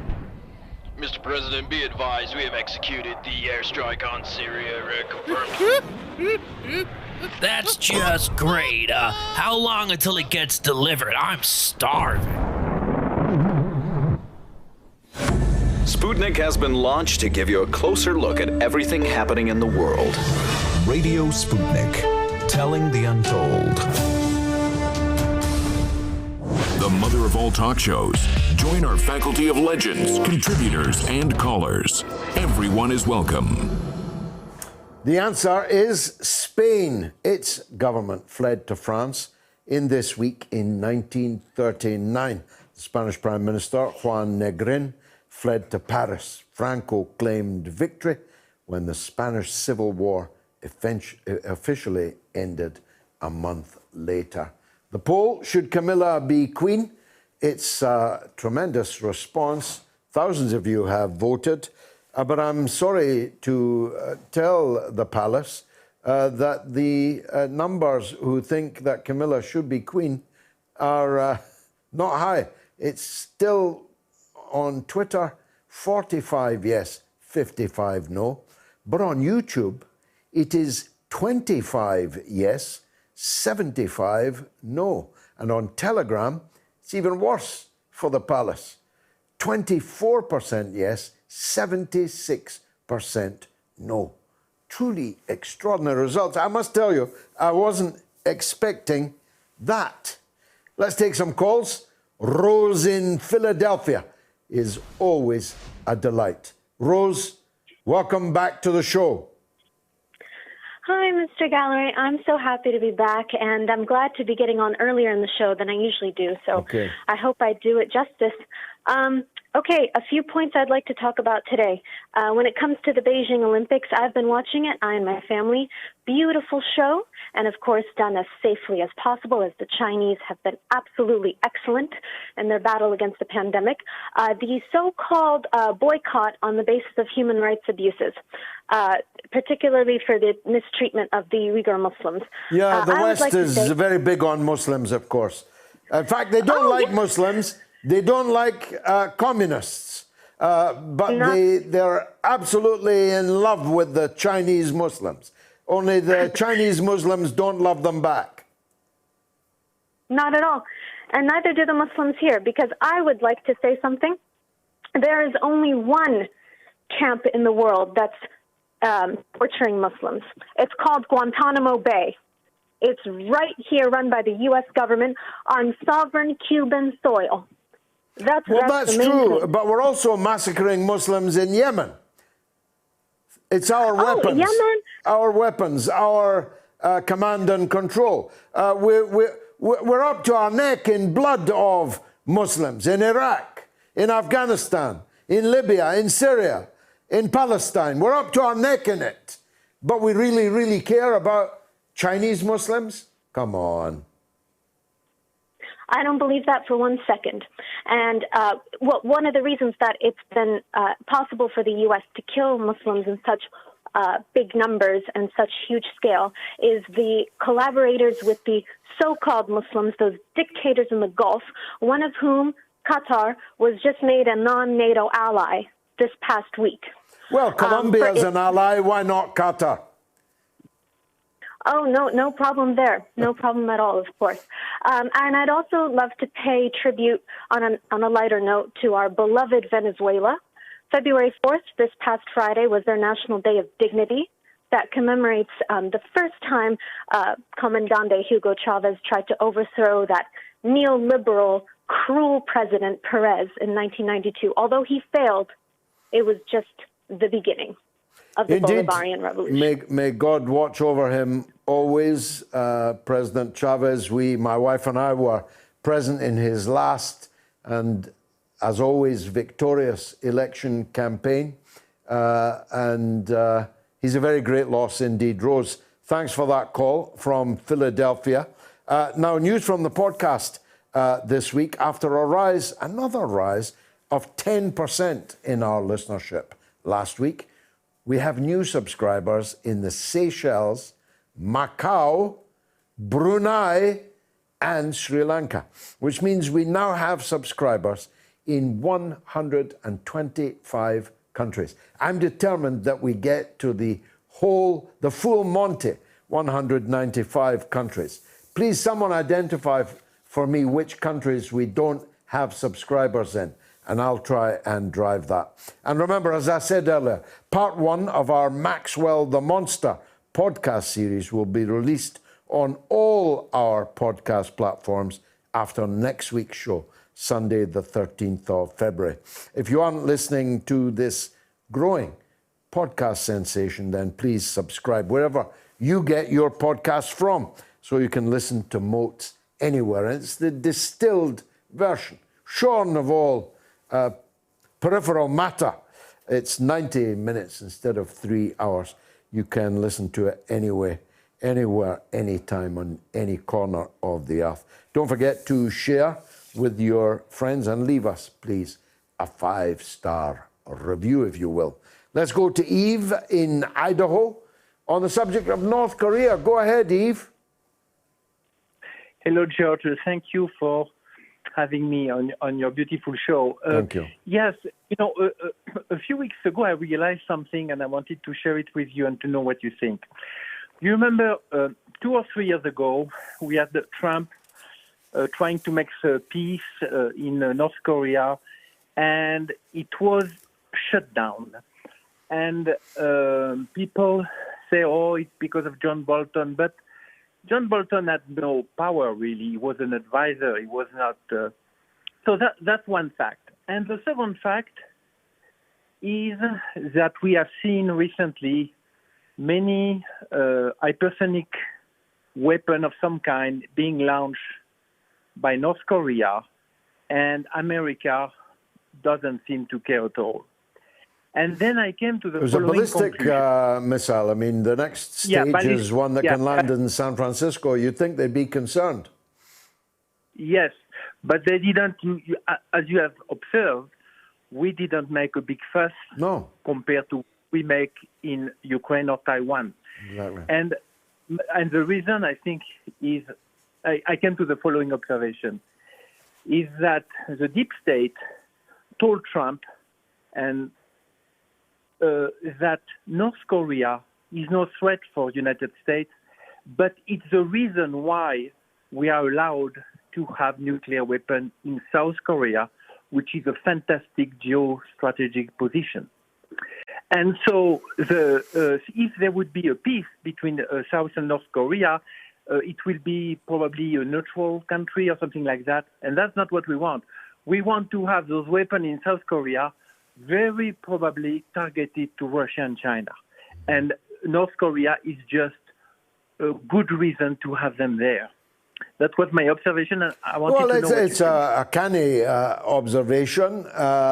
It's betting on the somewhat unpredictable nature of the leadership in North Korea, not actually using or meaningfully threatening to use their growing, now ballistic, nuclear capability. It's quite a bet. It's quite a potential price to pay, Eve. So although your hypothesis is credible, plausible, it's not very wise in my view. Engagement with North Korea by Trump was a good idea and should have been supported rather than ridiculed, and might have led to fruition. After all, North Korea just wants to live and follow its own somewhat idiosyncratic course. Well, yes, but if you look at the policy of the United States, it's basically to put, like we said last week, it's to put nuclear weapons in strategic area on the earth. Although they've got them in Japan, which isn't far away. But I take your point, South Korea is a useful launch pad. Yes. But if lost, then Japan will always be a reliable U.S. launch pad. Well, yeah, to a certain extent. I mean, you know, they have a lot to lose. The Japanese are very close to China. They may want to have their own nuclear weapon at some point. I mean, yeah, what could possibly go wrong? Thanks very much, Eve. Should Camilla be queen? Yes, A, B, no. Please get your vote in before that poll closes. Anonymous is on the line in the UK. He wants to be called Anonymous. I don't know why, but he wants to talk about the economy. Mr., Mrs., Miss Anonymous, welcome. Thanks for taking my call, George. The reason why I want to say anonymous is that I work for an amazing polling company in the UK, and I don't want to go against my terms and conditions. No, that's fine. That's fine. Yeah. So I speak to the British population on a day-to-day basis quite a lot, and we poll for opinions from the young to the old. And I'd like to share with you, George, my experiences working in that job across those demographics. And what I found amazing is that the older population are really quite upbeat, quite resilient, and they've led fruitful lives. Now, they've not lived through the World War II, but they've actually been youngsters during that period, and they're probably the main time was during the Macmillan You've Never Had It So Good years. Does that make sense to you? Yes, indeed. And what I'm finding is when I'm pulling the younger demographic, which we're struggling to get the opinions of, is that I actually believe that they are going through a war-like scenario right now in terms of PTSD, in terms of not being able to go to work, not being able to meet people, not being able to have relationships, wear masks. And I'm seeing a real significant result from that. Well, that's troubling, isn't it? It is very troubling because, I mean, one of my recent polls was to businesses about their opinions on different things, and I'm calling so many people. It's heartbreaking, George, because most of them have closed down, not had business, desperate, and I'm not going to swear because I get a lot of that on my polls because that's how desperate people are, you know. And the worst is yet to come, of course. We're going to be, by most accounts, back to 2008, just around the corner. We already know there's massive rises in energy costs already now unavoidable. And there's the increase in national insurance. There are closures just down the line. There's the Bank of England chairman on $500,000 a year saying that people should not be having a wage increase, even though he's predicting an inflation rate of 7% by the middle of this year. In other words, a very significant drop in people's living standards just around the corner. It's devastating. It breaks my heart when I speak to these people. George, have you? I watched today, and I'll mention on the channel, but Neil Oliver from GB News, he had a great piece today about the impact on the youngsters, the impact on, do you know Neil Oliver? Have you spoken to him? I've not actually met him, but we are good friends by text. I admire him very much. Can I just, and like his, for your audience, I don't want to distract from your channel because I listen to you every day for my weekly updates, George, and thank you for that.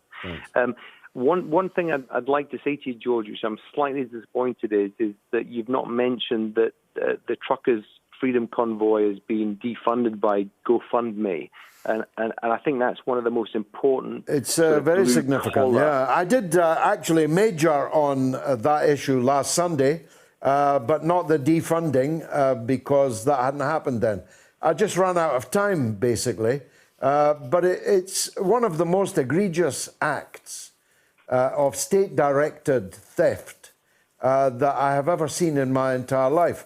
Just to explain to the audience, $9 million was donated freely by the public in Canada, in the United States, indeed all over the world, to the Canadian truckers whose heroic exploits I talked about at length last week through a platform called GoFundMe. GoFundMe has taken the political decision to seize that money and not to pass it on to the truckers. Even worse, in an brazen act of theft, they initially said that they would not be returning it to the donors, that they would decide which good causes this $9 million theft would be donated to. The backlash has been very considerable, and they've backed down from that. And they are now automatically returning to the donors $9 million. But the important thing is they have stopped it going where the donors wanted it to go. Last word to you, sir. It's like, check out Viva Frey. He's a Canadian YouTuber who has recently interviewed the counter-protest, and he got shortchanged because Black Lives Matter, who are currently funded by GoFundMe, shut him down. Well, in fact, Black Lives Matters are in tremendous legal difficulty and have been stopped from further fundraising across many parts of the United States over concerns about what they've done with the many millions that they receive from corporate and individual donors. Thanks for giving me the prod to bring that up. I appreciate it. Let's talk to Sarkar in Glasgow. Go ahead, Sarkar. Long time no see. No, George. Sometimes I get busy with work, but I never miss your show. Thank you. George, really nice to see you keep healthy. Thank you. Small question, George, and that's quite a major question. It's with relations to what's happening with Russia and the warmongering by the Americans. Yeah. Now, I'd like to make something very clear over here for all the audiences. I may or may not agree with everything what Vladimir Putin does. But one thing I can say, when the Americans start hysterically warmongering, having seen their amazing history with what has happened in Iraq, Afghanistan, Syria, Libya, don't get me wrong, I'm not saying Putin is a saint. but I definitely would count on Putin more in this scenario than a Joe Biden or an American media. The problem which we have is, I don't know are the Americans so much interested in getting UK also involved in the conflict. We can benefit much more by trading with Russia. The Germans are trading with Russia. They're getting their Nord Stream supply for gas and oil. Why can the Britons not trade? We have shut down our coal plants. We are increasing the price of our electricity. Russia is happy to give their gas. We don't need to dig for our own. Why can we not trade with them? Why do we always have to believe that Russia is some sort of an enemy? Well, that's the $64,000 question, Sarkar. All I can say is it was ever thus. We fought the Russians in the Crimean War. We invaded Russia in 1920 with hundreds of thousands of soldiers. Not many people know that. Hundreds of thousands of Western soldiers, foremost amongst them then our own soldiers and naval forces. We invaded Russia to try and regime change the government there. We invaded it with land forces. We then were amongst the most bitter protagonists of the Cold War period before the brief and glorious interlude of our wartime alliance. But even during that wartime alliance, we betrayed Russia, then the Soviet Union. We betrayed it. I was watching a very important documentary, World War II in Color, it's called, just the other night. The reason why the so-called spies, Philby, Burgess, McLean, Blunt, Cairncross in particular, were forced to give our ally, the Soviet Union, the battle plan, the battle order, and crucial information about armaments held by the Wehrmacht at Kursk. The reason why they had to be secretly given to the Soviet Union is because Britain held them in London and did not pass them on to our own ally in a battle which became the decisive battle of the Second World War. So we've got form on this. We hate Russia in the British state, in the institution next door to me here, in the institution across the water from me there, in the building along the road from me, in the Houses of Parliament. We have always hated Russia.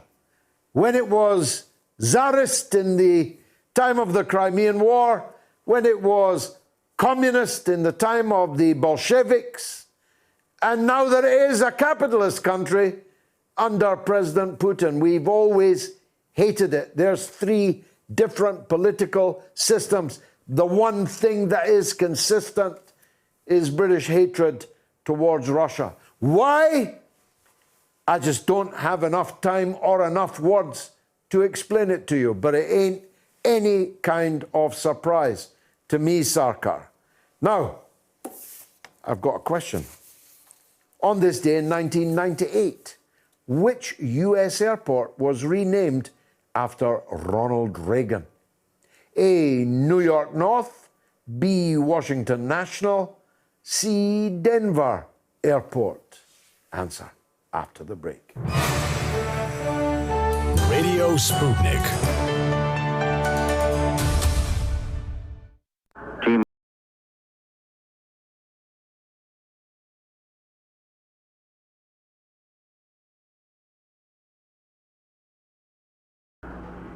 Ignition.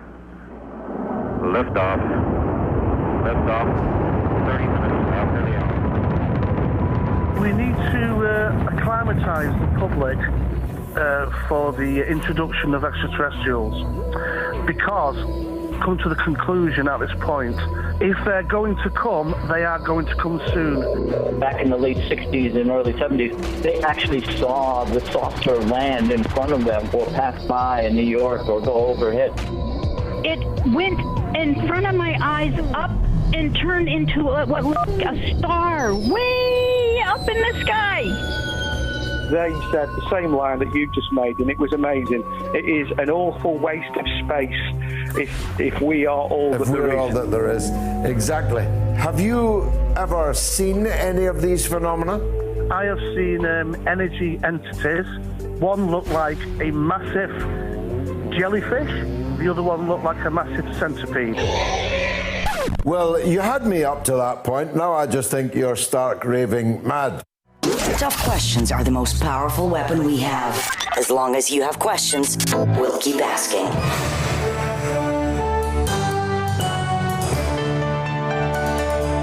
Radio Sputnik.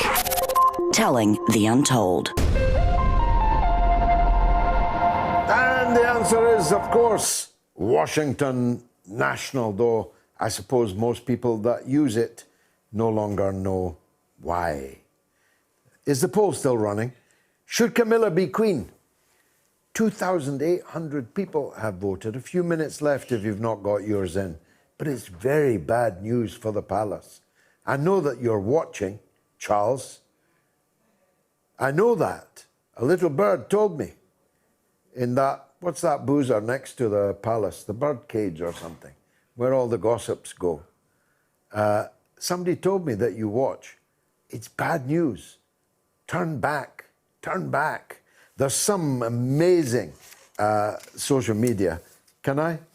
Kevin14 says, stop dissing monarchy, for goodness sake. Would you rather a plastic president? Well, I'd rather a plastic president than an idiot king.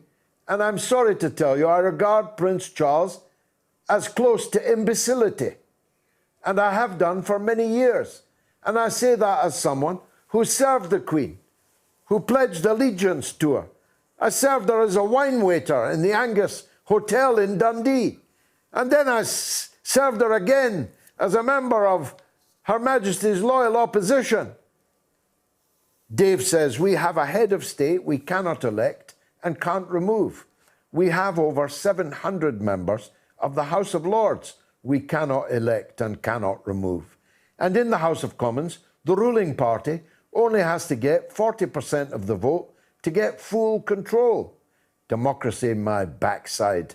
Very, very good, Dave. I like that. That's the message of the night. And Paul Jackson says the only queen in the royals is Edward. I have no idea what that means. Helen Penn says there was a promise at the time of their marriage, I told you, that Camilla would not be queen. The royal family has reneged on that promise. Broken promises seem to be a regular occurrence in our broken country. But Mark says the Queen trusts her and Charles wants her.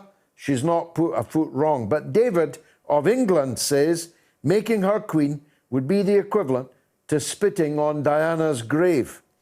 And Frontique, an English antique, aged to perfection. Hey, that's me, except I'm Scottish. She may as well get the title. She's done the job, kept her mouth shut, unlike his youngest son and wife. Hopefully she can keep him in line. But adds, I'm past caring, really. Jalal is in Manchester. Let's hear from Jalal. Go ahead, Jalal. Hello, George. Hi. George, if memory serves me correct, Bojo had a one-to-one after Davos. And Bojo and who? Bezos had a one-to-one outside of Davos. Well, educate me. I didn't know that. For Tell about me. 10 minutes, apparently, they were chit-chatting one-to-one. Yeah. And then within 14 days or so, it was announced that Amazon will be getting the contract to store information on their cloud or whatever the system's called. And it's going to cost about 10 billion, is it, over 4 years or something? You're educating me here, Jalal. I know nothing of any of that, but I'll make it my business to find out. Well, we wasted nearly 10 billion on PPE, mainly to cronies. So it wouldn't surprise me. What about the money that's being wasted on the NHS computer systems? Legendary. That don't work. Legendary. Legion. just Legion. constant. These people think that It's a there's kleptocracy we've got, Jalal. Not a democracy, we've got a kleptocracy. True. But when are the people going to stand up? Well, I've done my best for the last 50 years and more. Jalal, thanks. There's one person, George. It's the masses. It's the masses that vote these morons in, and it's the masses that are going to get these morons trying to rouse out. the masses, Jalal. That's why I'm here. Thanks for the call. Ian is in Hounslow. Go ahead, Ian. Good evening, George. Evening. Now, I was going to phone you up to talk about some rousing music after your interview with Paisley Parc. Yeah. Then I saw your heart-rending interview with Peter Obourne. It was very heart-rending, yeah. Now, I have a sort of tenuous link to Yemen because my father served in Aden and Suez, and he grew up in the Yemeni community. I don't really know the Lascars up on Teesside. I do very well, he yes. He went to school with them, so you've got sort of a tenuous link. Mm-hmm. Now, I've written to my MP about this, and all she did was write a letter to the Foreign Office.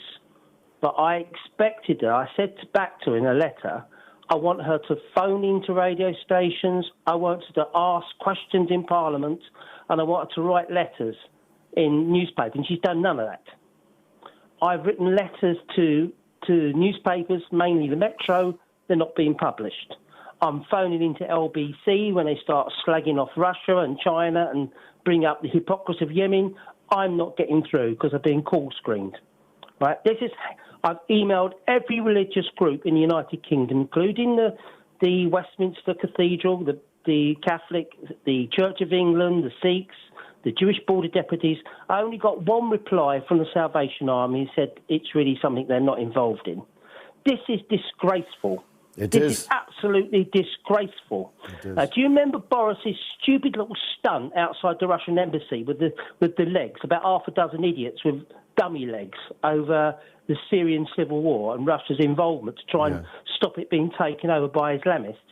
Yes. Well, I want to see thousands of people outside the Saudi Arabian embassy with severed heads from mannequins, because they are the biggest head choppers in the world, and dead sort of dummy dollies, baby dollies spread everywhere because of the signify the children they've murdered in Yemen. If Boris can do it, we can do it. But it means numbers. It means numbers. Well, you've rather made my point about the extent to which the political class and their media echo chamber are purposefully. It's not that they don't know about it. They know as much as you or I, Ian. It's that they are purposefully turning a Nelson's eye to what Peter called the worst humanitarian catastrophe of the 21st century. And there's quite a few competing contenders for that. Ian, thanks for the call. Michael is in Minneapolis. Welcome back, Michael. Hey, George. Good to be on. Good, man. So it has been quite a week in propaganda here in the United States. I'll tell you what, it's been one for the ages, in my opinion. So starting out, State Department spokesperson Ned Price on Thursday claimed that Russia is going to stage a fake attack in order to embolden support for a war with the Ukraine. A journalist pushed back and said, "What is this evidence?" And he said, "I just told you the evidence." And when pressed further, said that he could print off the transcript of the press conference as evidence. And the reporter said, "No, you need to show us some evidence." It reminded me of a time when there was a trade called journalism, Michael. He was from the Associated Press. We should give them a hat tip for that. It reminded me of a time when every question at a press conference would be a question like that. Yeah, I mean, you're absolutely right. And he also was completely, this Ned Price was completely indignant and said, "I'm sorry, you don't trust the Intelligence Committee," as if they didn't lie about weapons of mass destruction.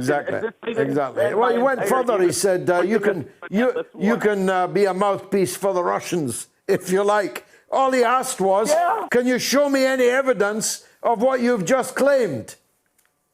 Absolutely. And I'll tell you what, George, I thought that was going to be the high point in propaganda for the week. And then I watched the Olympic opening ceremonies, and that was crazy. I mean, they brought on, in America, they spent half an hour before even showing the ceremonies. They brought on 4 different so-called China experts from academia, from journalism, to talk about, the Uyghur genocide, how awful it was, how terrible the Chinese are, how they shouldn't be hosting the Olympic Games at all.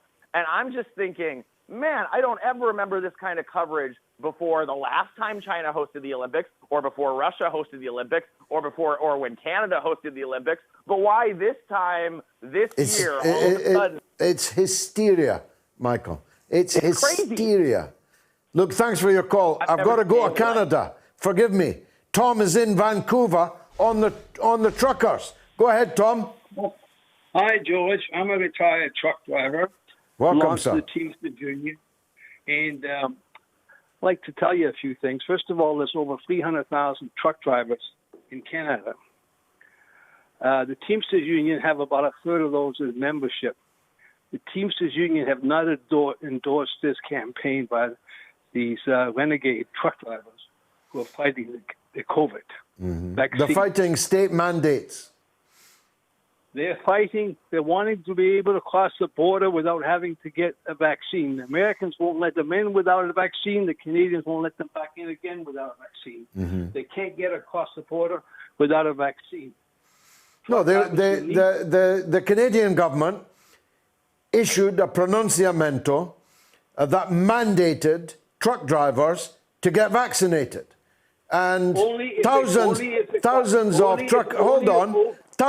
truckers told them to go and do one. I'm with the truckers. Are you? You're wrong. You're wrong. The mandate was only if you were crossing the border or wanted to get back into Canada. You can drive anywhere within Canada without having to take a vaccine. You're dead wrong. Check your facts. I've already checked my facts. I'm well aware of my facts. But let me ask you this, Tom. How come thousands of your fellow truckers have taken to the highway in this protest? Yeah, well, out of 320-odd thousand drivers in Canada, they are a small, tiny minority. Doesn't look very small, tiny minority to me, Tom, and I've seen the pictures. Well, yes, you may have, but they're still only a small minority. It doesn't look like a small, tiny minority. Let me ask you one last question, because we're almost out of time. Do you believe, as the Canadian Broadcasting Corporation does, that the Russians were behind the truckers' protest? I'm a lefty here, okay? I'm a socialist. Yeah, do you believe that the Russians were behind it? That's not what I asked you. Are you, like CBC, of the mind that the Russians organized this? Of course not. Excellent. Of course not. At least we've found a measure of agreement. Tom in Vancouver. Alas, I've got to break for the news. Coming up after the news, we're live to Washington to speak to RT America's Rachel Blevins. And do call in if you're in Canada on the trucker story. But by the way, have we not got Tom McGregor from China? He's coming up later too. He was at the Olympic Games opening. I think we'll want to hear from him, an American in Beijing. Don't you think? The poll is closed. Should Camilla be queen? 3,000 people voted. And I'm sorry, Chuck, it's yes, 45% believe that Camilla should be queen, but 55% believe that she should not. So you might want to put that in your pipe and smoke it. Not that you would do anything as 20th century as smoking, but here is the next poll. Are you boycotting the Beijing 2022 Winter Olympics? After the news with Jamie Lowe.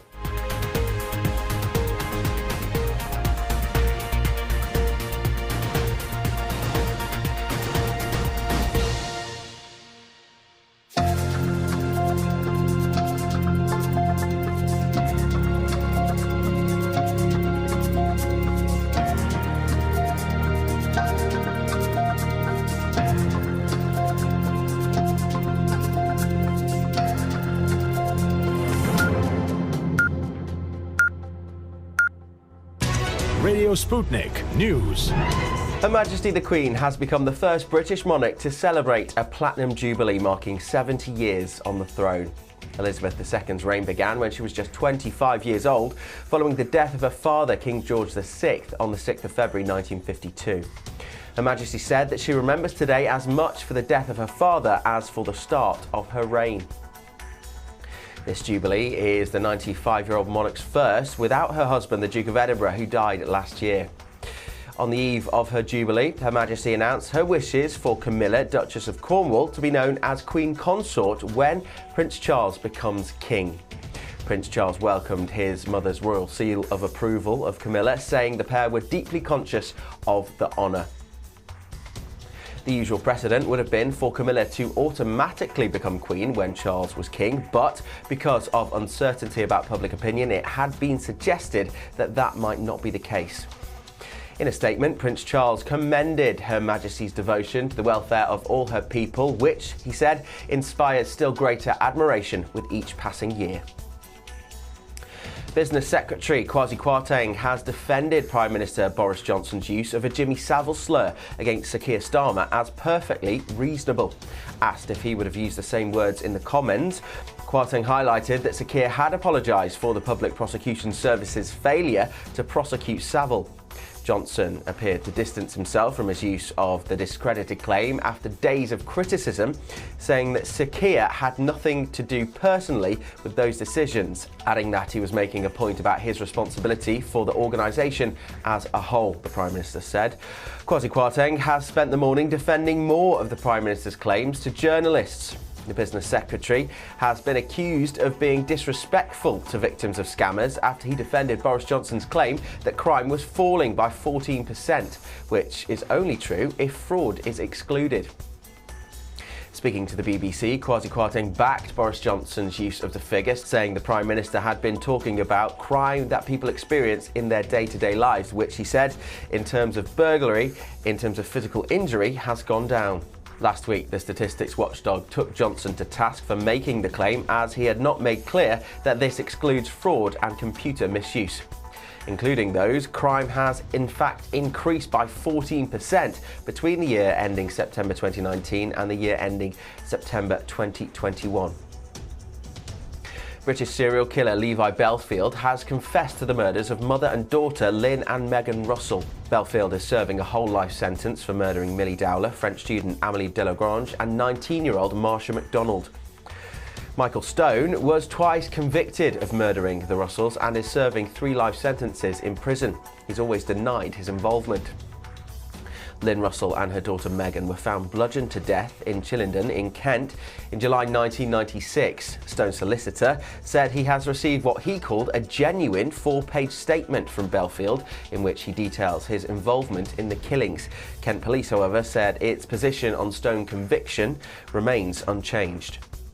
The Duke of York will give evidence under oath next month as part of the ongoing civil sexual assault case against him.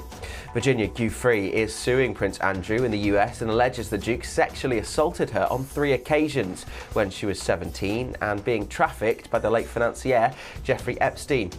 The Duke has repeatedly denied all allegations. He will face a deposition which will be in London on the 10th of March, and he is likely to face many personal questions. Miss Giuffre says the Duke abused her in several locations, including Ghislaine Maxwell's home in London. Prince Andrew continues to deny the allegations, and his lawyers have said he is ready to go before a jury and fight the claim. He is not facing any legal action in the UK. A US military plane touched down in an airport in southeastern Poland on Sunday. The Boeing C-17A Globemaster III could be seen landing amid escalating tensions between Russia and Ukraine. Soldiers already landed in the western German city of Wiesbaden on Friday. At least 2,000 soldiers have been sent to Europe from the US to provide support for NATO after Russia dispatched military equipment and a reported 125,000 troops to the border of Ukraine. Moscow has denied any intention to invade Ukraine, but has demanded a ban on Ukraine entering NATO, as well as a withdrawal of NATO troops from several nearby countries. The body of a 5-year-old boy who died stuck in a well has been removed by rescue workers. The body of 5-year-old Ryan, who was stuck in a well for 4 days before passing away, was carried out by rescue workers in Tamarot on Sunday. A large crowd gathered around the ambulance that took away the body. Dozens of rescuers were seen carrying the body towards the ambulance, drowned out by noise from the surrounding crowd. The boy had been trapped in the 32-metre deep well located in a northern province of the country. A small group of protesters gathered outside the White House in Washington, D.C. on Saturday to denounce proposals of US military intervention amid rising tensions on the Ukraine border. The rally was organised by far-left groups including Answer Coalition and Code Pink against US NATO intervention to address Russia's military build-up. Banners read "No War with Russia" as speakers addressed the rallying crowd. The rally came after Washington announced it was sending extra troops to Europe to address the crisis, a step Moscow condemned as destructive. To the Winter Olympics now, and New Zealand's Zoe Sadowski-Synnott has won the country's first ever Winter Games gold medal after her performance in the women's slopestyle snowboarding on Sunday. She addressed reporters on the historic victory at a press conference in Zhangjiakou, saying the gold medal meant so much to her and she hopes she made New Zealanders proud. The Beijing Winter Games started on February 4th and will last until February 20th. After that, the Paralympic Winter Games will begin on March the 4th, lasting until March 13th. And finally, Malaysian visual arts teacher Saiful bin Bahram Shah has become an internet phenomenon after posting a 20-second TikTok video of him drawing portraits using his hands, feet and mouth. The 39-year-old secondary school teacher, known as Saiful Takith on TikTok, showcased his portraits of footballers Kylian Mbappe, Lionel Messi, Neymar, Cristiano Ronaldo and pop star Michael Jackson in the northeastern Malaysian town of Kuala Kangsar, Perak on Saturday. He amazed viewers for simultaneously sketching 5 portraits of celebrities and Malaysian public figures using his hands, feet and mouth in his latest TikTok, which was posted on January 11th. Shah said his inspiration for the novel method of drawing came from a disabled artist who drew a portrait with her feet. His TikTok video has gained more than 500,000 views and more than 38,000 likes.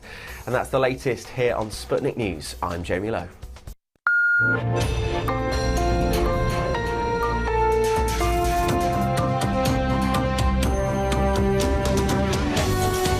You're listening to Radio Sputnik. Telling the untold. Welcome to the Open University of the Airwaves with George Galloway. Only on Sputnik Radio. Well, this is the poll that will separate the sheep from the goats. Are you boycotting the Beijing 2022 Winter Olympics? And the answer so far is A, yes, 44%, B, no, 56%. Although on YouTube it's yes, 25%, no, 75%. And on Telegram, it's yes, 30%, no, 70%. So you can get your vote in on my Twitter account, on my YouTube channel, on my Telegram channel. It is astounding to me, as I said in my opening remarks, that so many people that regard the media as inveterate and complete liars. People who believe that they're lying about Boris Johnson, they're lying about Keir Starmer, they're lying about Jeremy Corbyn, they're lying about Donald Trump, they're lying about Joe Biden, they were lying about Iraq, are somehow telling the truth about China. What's wrong with you people? Let's see if it's the same in the United States, where my distinguished colleague, and a name that you should put in your mind, because you'll be hearing much more of her, is Rachel Blevins, who joins me from the USA. Let's start with the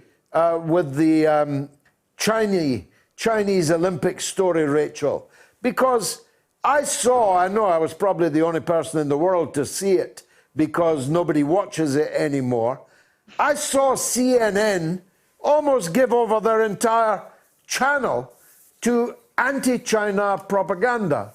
And yet still, 17 million people watched an opening ceremony that took the breath away.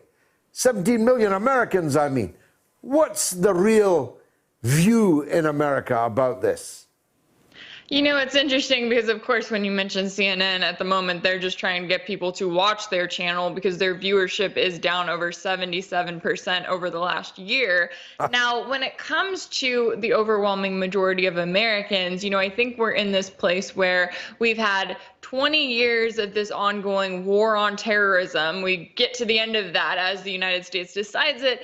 And then now they've decided that the two new targets are going to be China and Russia. And so you have a number of people who look at this, you know, new decided bad guy as it comes from the U.S. establishment, and they may have concern about that in one way or another. But then you have the people who just become completely, they get to the point where it's like they've heard so much of this, they've heard so much of sort of the boy who cried wolf when it comes to the media and whoever their bad guy is of the moment, that they completely tune it out and they don't pay attention to the consequences of all of that warmongering. They don't pay attention to what happens when the United States continues to ramp up its military involvement around the world, when it continues to, you know, carry out these freedom of navigation exercises, as it refers to them, right around China and right around Russia.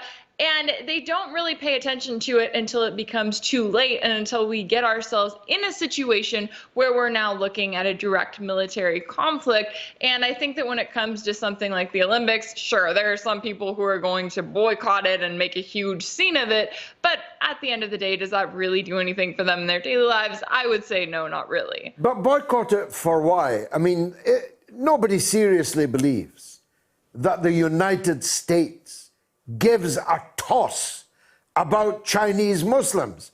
The United States doesn't like Chinese, doesn't like Muslims. So why would it be in love with Chinese Muslims? I mean, you don't have to be the brain of America to work out something's going on here.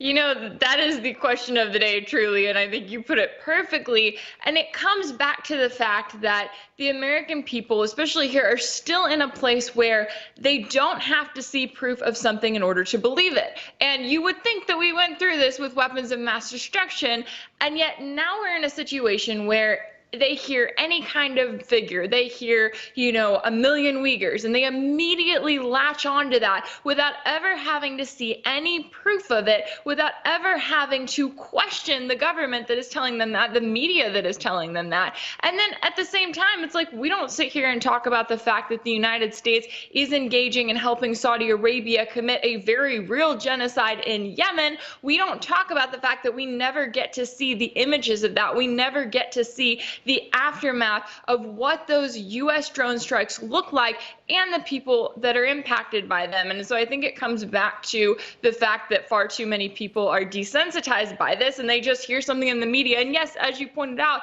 even if they will sit there and say all day long, I don't trust CNN, I don't trust Fox News or the New York Times or whatever it may be, it's as if they latch on to this new theory and they say, well, I can't be the one to question that or to ask where the actual evidence is and why it's not being presented right in front of me. Of course, most of the world is there, including the United States Olympic team, so they don't feel that strongly about it, or they wouldn't be there. Most of the world's political leaders are there. The boycott is a flop, but most importantly, the visit to Beijing by President Putin opened a new chapter in world affairs, didn't it? It absolutely did. And, you know, the United States should have seen this coming for miles, which is that when you take two major countries and you point to them and you say, hey, you are both our main targets, well, then that gives those two countries incentives to then work together and to look for different ways that they can come together and that they can rely less on the country that is targeting them, which in this case is the United States. And, you know, I know we've been talking about everything that's been going on in Europe when it comes to the skyrocketing energy prices that we've seen in recent months, when it comes to the fact that Germany literally has a pipeline they just built in connection with Russia that they could be using to help crack down on those energy prices. And yet the reason that they're not seems to come right back to the fact that the United States has been warmongering and scaring them against allowing the Nord Stream 2 pipeline to go into existence and to provide the relief that they need in a great way. So then what happens? Well, Russia comes comes together with China, and they agree on a long-term natural gas deal, which this is all that Russia has been asking for from Europe, is they want those long-term deals. They want to be able to give them natural gas at the lowest possible prices, but they want to lock in those long-term deals in order to do it. And Europe has said, no, we don't want to do that. Instead, they want to go about ways that aren't helpful to their people. So what does that do for Russia? Well, then they go over to China, and China becomes the customer. And it makes the United States look absolutely ridiculous, because not only does it harm Europe in the process, it also puts the U.S. in a situation where these two bad guys it claims it has created are now working together to become even more powerful than before. Brilliantly put. Lastly, Rachel, it's a busy night. How's Joe? The last time I saw him, he wasn't looking that great.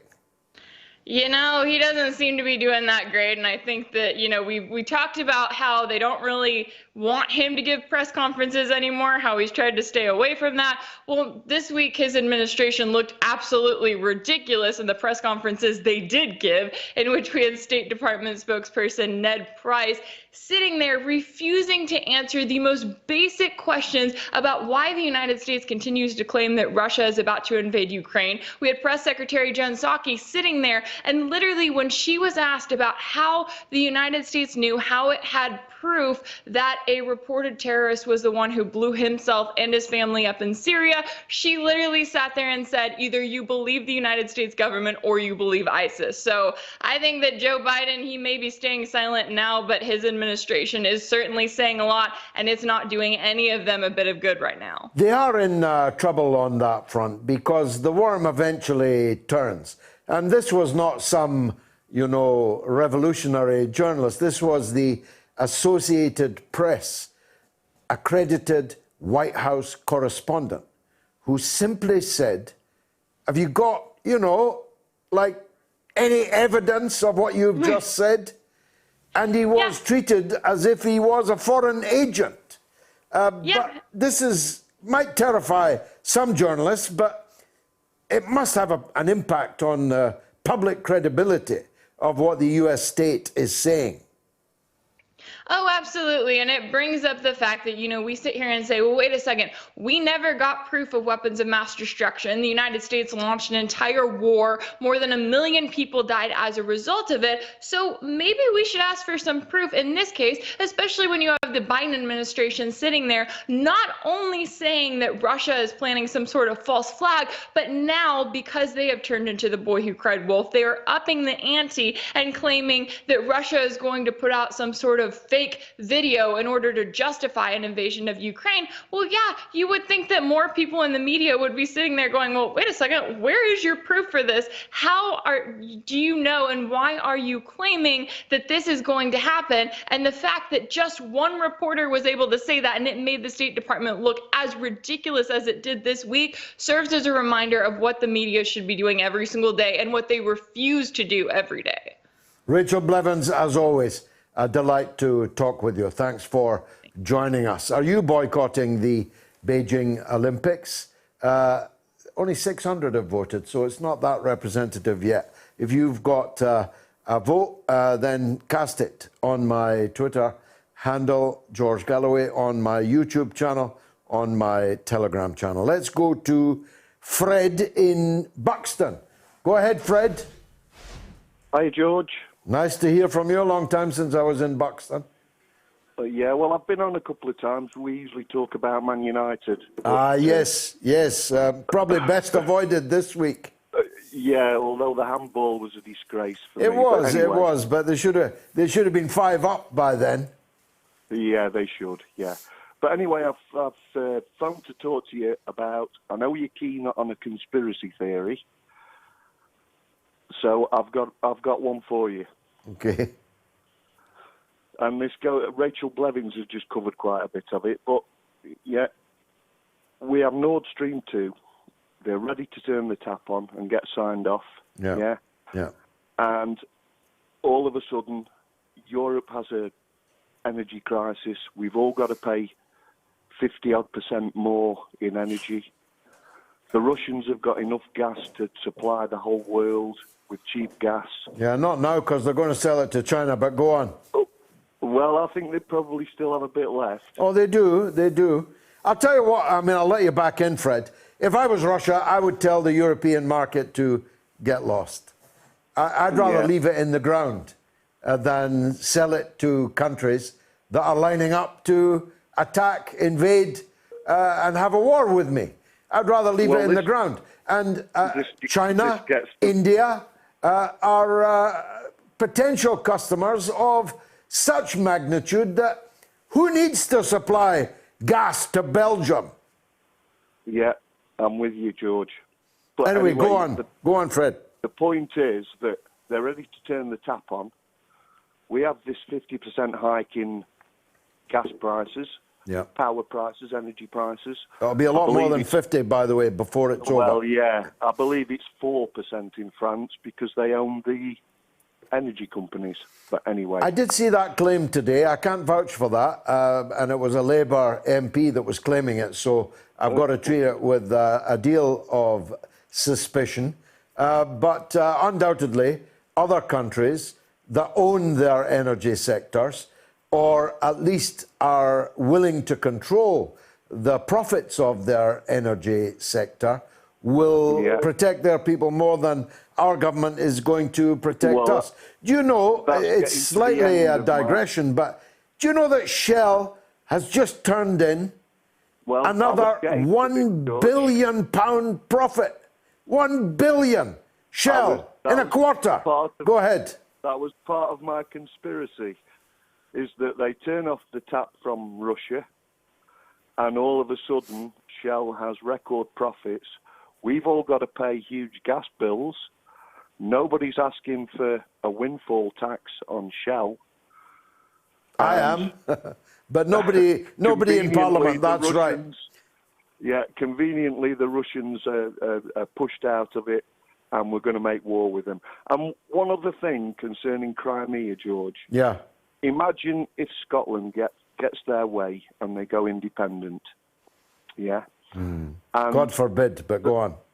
Well, yeah, but just an analogy for you. Suppose they then say to Russia, we're frightened now that we've acceded from the Union. We want your protection and we want you to move your navy into fast lane. Can you imagine what would happen? Nightmare scenario, that one, Fred. Thanks for that call. You're a clever man. Peter in Middlesbrough. Go ahead, Peter. Good evening, George. I've followed you for many years, and I agree with 90-odd% of what you say. But well, that'll do me, Peter. That'll do me. I've admired you, believe me, but we've never ever mentioned Northern Ireland Protocol and the contradictions that are created by. We had somebody on it last week, and we had the Liverpool professor several times on it. Go ahead, Peter. What I don't like is everybody who opposes Brexit is labelled as sort of right-wing and everything. But Sinn Féin, you know, support being in the EU. Well, they do now. They didn't at the time of Lisbon.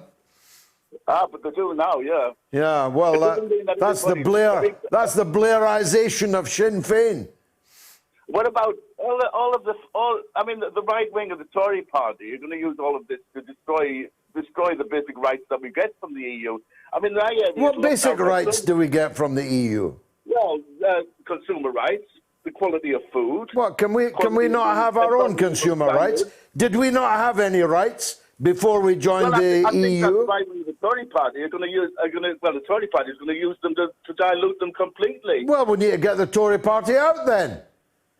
Well, that's right. Why are you asking Belgium and Holland and Romania and Bulgaria to look after us? Can't we look after ourselves, Peter? Well, we can, but I mean, we've been in a modern world now, you know.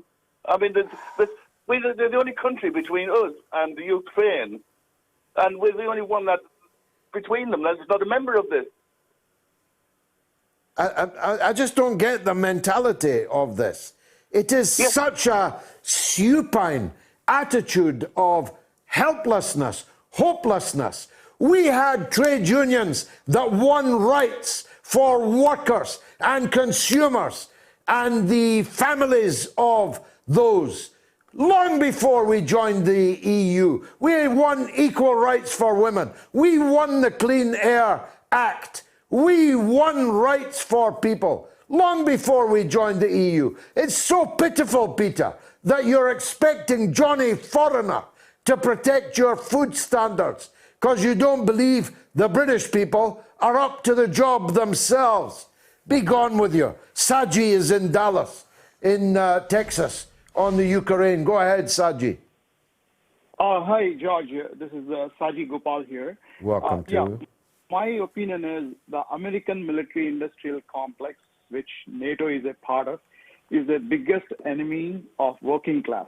The working class in Europe or working class in the United States, because it sucks up billions of dollars into this war machine, right? Exactly. 30 wars and, responsible for, thousands of lives, right? I think Joe Biden is playing a poster boy for this military-industrial complex, right? And, they want a bloody war in order to, offshelf their inventories to create a market for this weapons industry, right? That is the one point. And second thing is, in the geopolitical game between United States and Russia, unfortunately, Ukraine has become a pawn, right? I think maybe it's more sensible for Ukraine to make a peace with Russia and declare Ukraine as a neutral country, like a Switzerland, some other country, right? I think in order to, if they really want to save, right? But I think the last point is the people of Europe, right, has to take action. They have to, give an economic boycott of NATO and remove foreign troops from Europe, right? Because I'll tell you what, Saji, if I won the lottery, which I'd need to start doing it if I was going to win it, if I won the lottery, I would set up a no to NATO campaign throughout Europe, throughout the continent of Europe, because I believe there are millions of people that think like you and me that are asking themselves, why have we still got NATO? The Warsaw Pact is 30 years dead. Why have we still got NATO? And why are we bringing Qatar into it, that well-known North Atlantic power? Why are we bringing Colombia in South America into the North Atlantic Treaty Organization? Thanks for the call, brother, in Dallas. Mike is in Stoke. Let's hear from him. Oh, George, I've got some good news for you. Tell me. You know the Brexit dividend we were expecting to have spent, right? It was going to be spent on ports.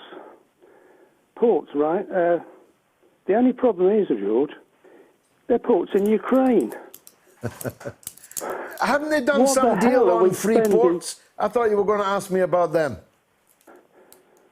Aren't we setting up free ports across the country? That's a bit of a Brexit dividend, isn't it? Yeah, but I thought you'd be upset about them building ports in Ukraine. Well, I am. And my views on British involvement in Ukraine are well enough known, but I get the impression that some people haven't quite accepted that we've actually left the European Union, Mike. Yeah, I'm all for it, yeah. Good man. But what I'm saying is that what a waste of, it's another waste of public money. Well, it's a phenomenal waste of public money. And for what? For what? What are we going to do? Fight Russia? Seriously? Exactly. Seriously? Our entire armed forces, Air Force, Navy, Army, would all together fit into Villa Park. Dennis Skinner said, how much is this going to cost us in 2014? Haig said Ukraine won't cost us anything. Well, some people have made hay, of course, Mike. Some people have piled up a personal fortune. The Biden family in particular. Yeah, Hunter Biden. Yeah. Cokehead. In fact, he knows all about coke, but it isn't the right sort of coke. It's some other coke. Yeah. In fact, Biden's son, Pelosi's son, and what's the guy who's the environment secretary who ran for president? I've just forgotten his name. All the US politicians have sent their sons to go and work in Ukraine. It's a Klondike. It's a colony. Unbelievable. Mike, thanks for the call. I appreciate it. On this day, in which year did Paris and London agree to build a rail link between England and France? I'm so old I can remember it. It later was named the Channel Tunnel. Was it A, 1964, B, 1974, or C, 1984? Bet you don't get that. Answer after this.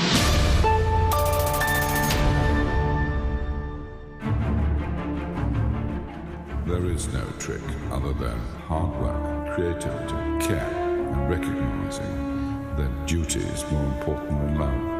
The booming voice of Robert Maxwell, an arrogant man who used his publishing empire to gain him power and influence. But in this shocking account, never told before in this way, George Galloway recalls his first encounter with Maxwell. It looked like a grizzly bear advancing towards me and punches me with these giant fists, like sides of ham, right in the solar plexus, so hard that I literally bent double. Then, after George exposed Maxwell as a crook in Parliament, it was war. Every one of his papers, the Daily Mirror, then following the Sunday Mirror, the Sunday People, the Daily Record, then a few days later the Sunday Mail in Scotland. Even the European, which he then owned. All over Galloway. Scottish Daily News journalist Ron Mackay was there.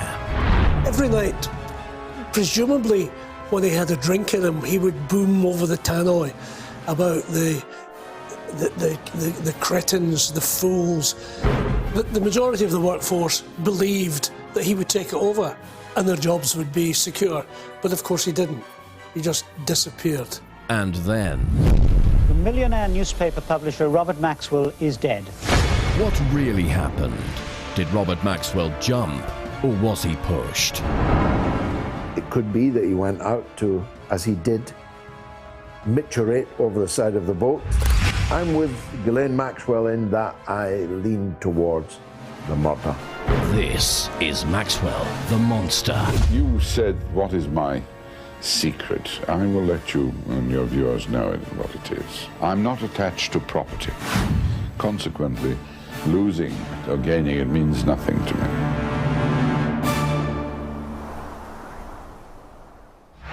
George Galloway and the mother of all talk shows. Join us at the College of Knowledge, where there are no tuition fees.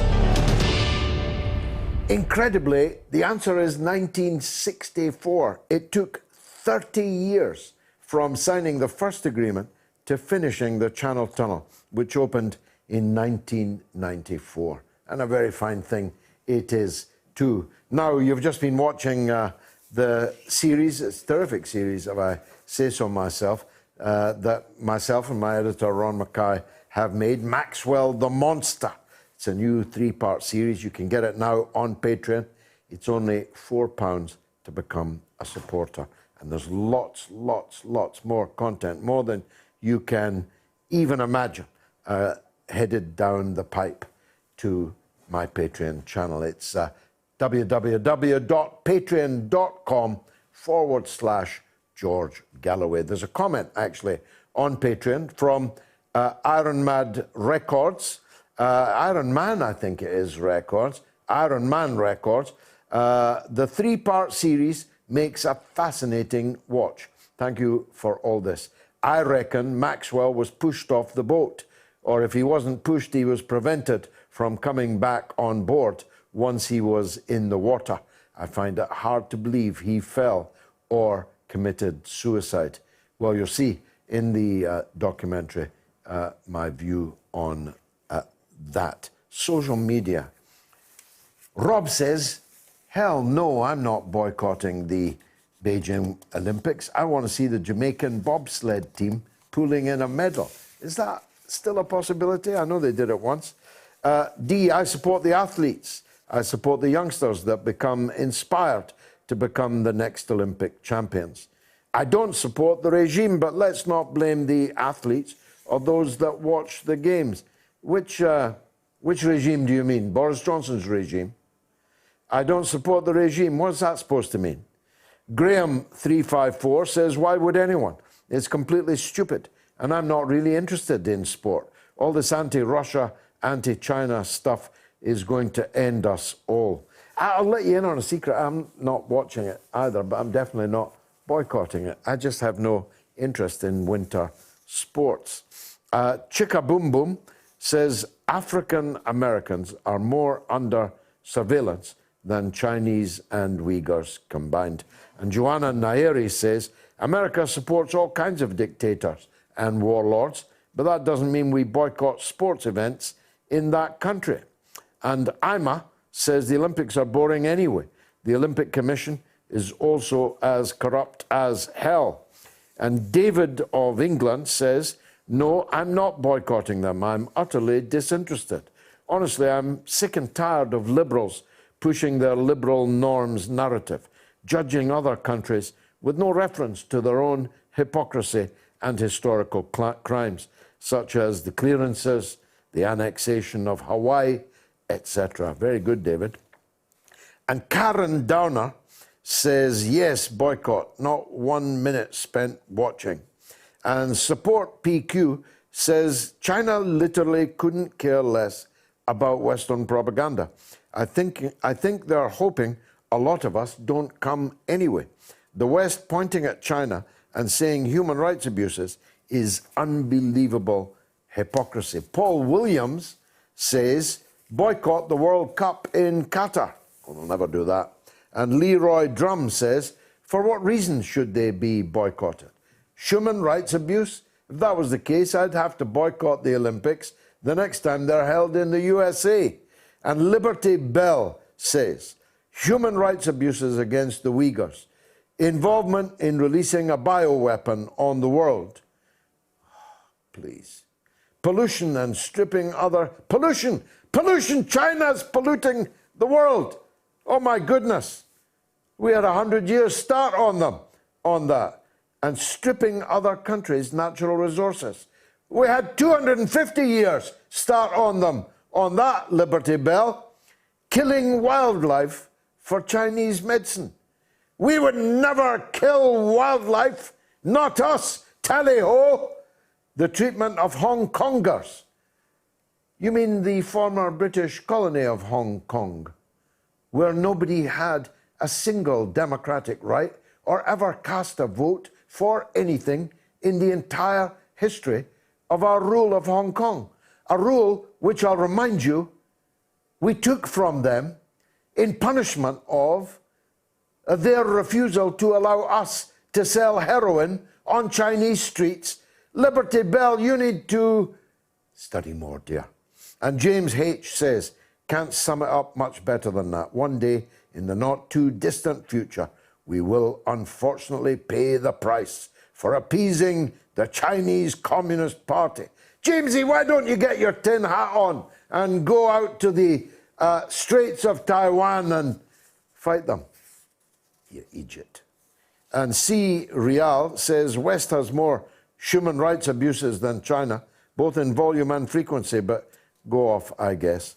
And Paul C. says, not on purpose, I just don't care. And Sabre Crosby, I better stop now, I've got a lot of callers, but Sabre Crosby says, I think Queen Elizabeth will outlive Charles. He's looked ropey for a few years now. Sorry, Chuck. David is in New York. Let's hear from him. Go ahead, Dave. Hi, yes. Regarding the situation in the Ukraine. Yeah. I think, as I see it, the Ukrainian leader Zelensky has really no options. Let me go into what I think are three options. Yeah. Under pressure from the Ukrainian right-wing groups, Zelensky has publicly rejected the Minsk Accords, which Ukraine had previously agreed to. Yeah. And if he now tries to return to those agreements, he risks being removed from power by a right-wing coup. Yeah. So that's one option, but it's not good. If he stays with the current stalemate, the expense of maintaining a large offensive force on the border of the breakaway regions, over 100,000 troops, in a constant state of readiness, is an unsustainable expense given the already dire Ukrainian financial situation. So that option is not really good. if he launches an offensive against the breakaway regions, that really would start a war with Russia, and the U.S. would label it as an invasion, and then they could say, "See, we told you so." Of course, that would kill Nord Stream 2, and the U.S. oil industry would likely become a major energy supplier to Europe. It would be very difficult if the Ukrainian 100,000 troops invaded regions which they have already signed to allow autonomy. That would be difficult to portray as a Russian invasion, wouldn't it? Right, and that's why the whole idea of provocation. But it's not a good option. I mean, it's right. It's hard to justify it, and it would benefit the U.S. oil industry because they become a major energy supplier to Europe, replacing Russia. But it would hurt the European economy, and worse, it would probably pretty much destroy the almost already distressed Ukrainian economy. So Zelensky has no good options. If you were Zelensky, what would you do? I'd go back to being a comedian. David, that was a great call. Thanks very much indeed. Nick is in Serbia. They know a thing or two about NATO. Nick, what would you like to say? Yes. Hello, George. Nice talking to you. And you, sir. Look, I would just like to add my contribution, and I really want to justify NATO because it's a really defensive force. You know that. Tell that to the people in Serbia, where you're calling from, are you? Exactly. I am in Serbia, and I'm calling for that. And you see, Serbia is a superpower. It was threatening the security of NATO. But this is a wind-up, right? This is a wind-up. Yeah, it is. But then you nearly had me there, Nick. I nearly opened up with the full Katyusha on you.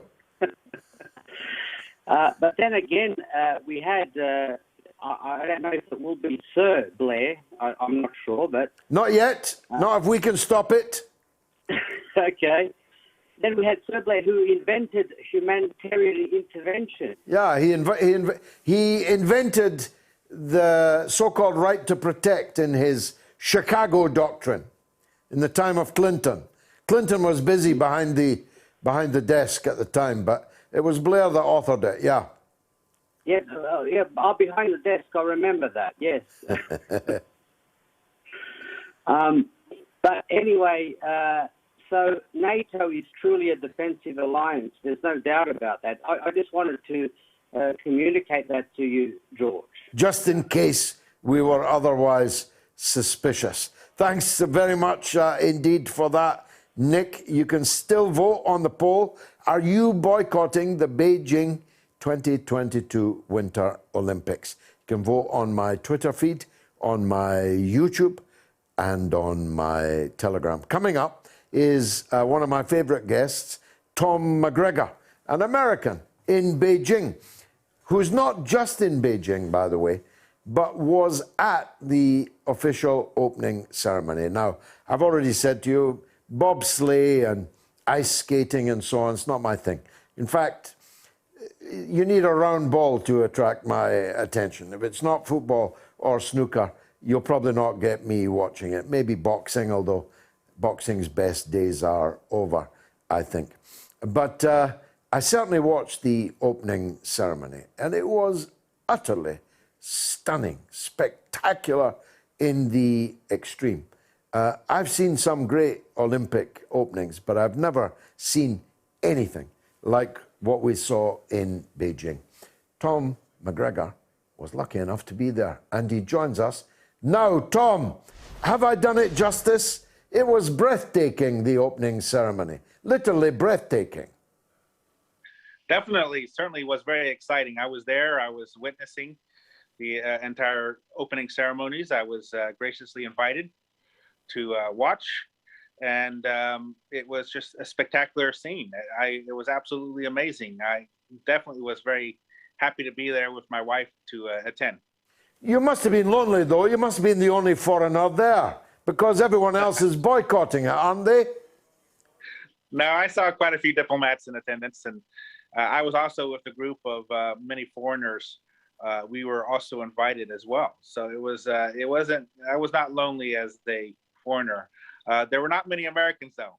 I will admit that. I did not see many Americans at this opening ceremony. Although America sent a team, so it's a strange kind of boycott, isn't it?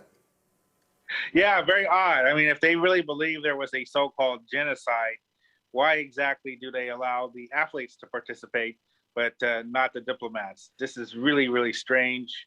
I'm not sure what is going on in their minds, but definitely I was actually impressed by the U.S. athletes because their behavior was very good. They looked very happy to be there, and they were very excited, and I even saw them dancing with some of the Chinese dancers there. The Chinese will be bereft that Joe Biden didn't come. I'm not sure he would have survived the rigors of the journey.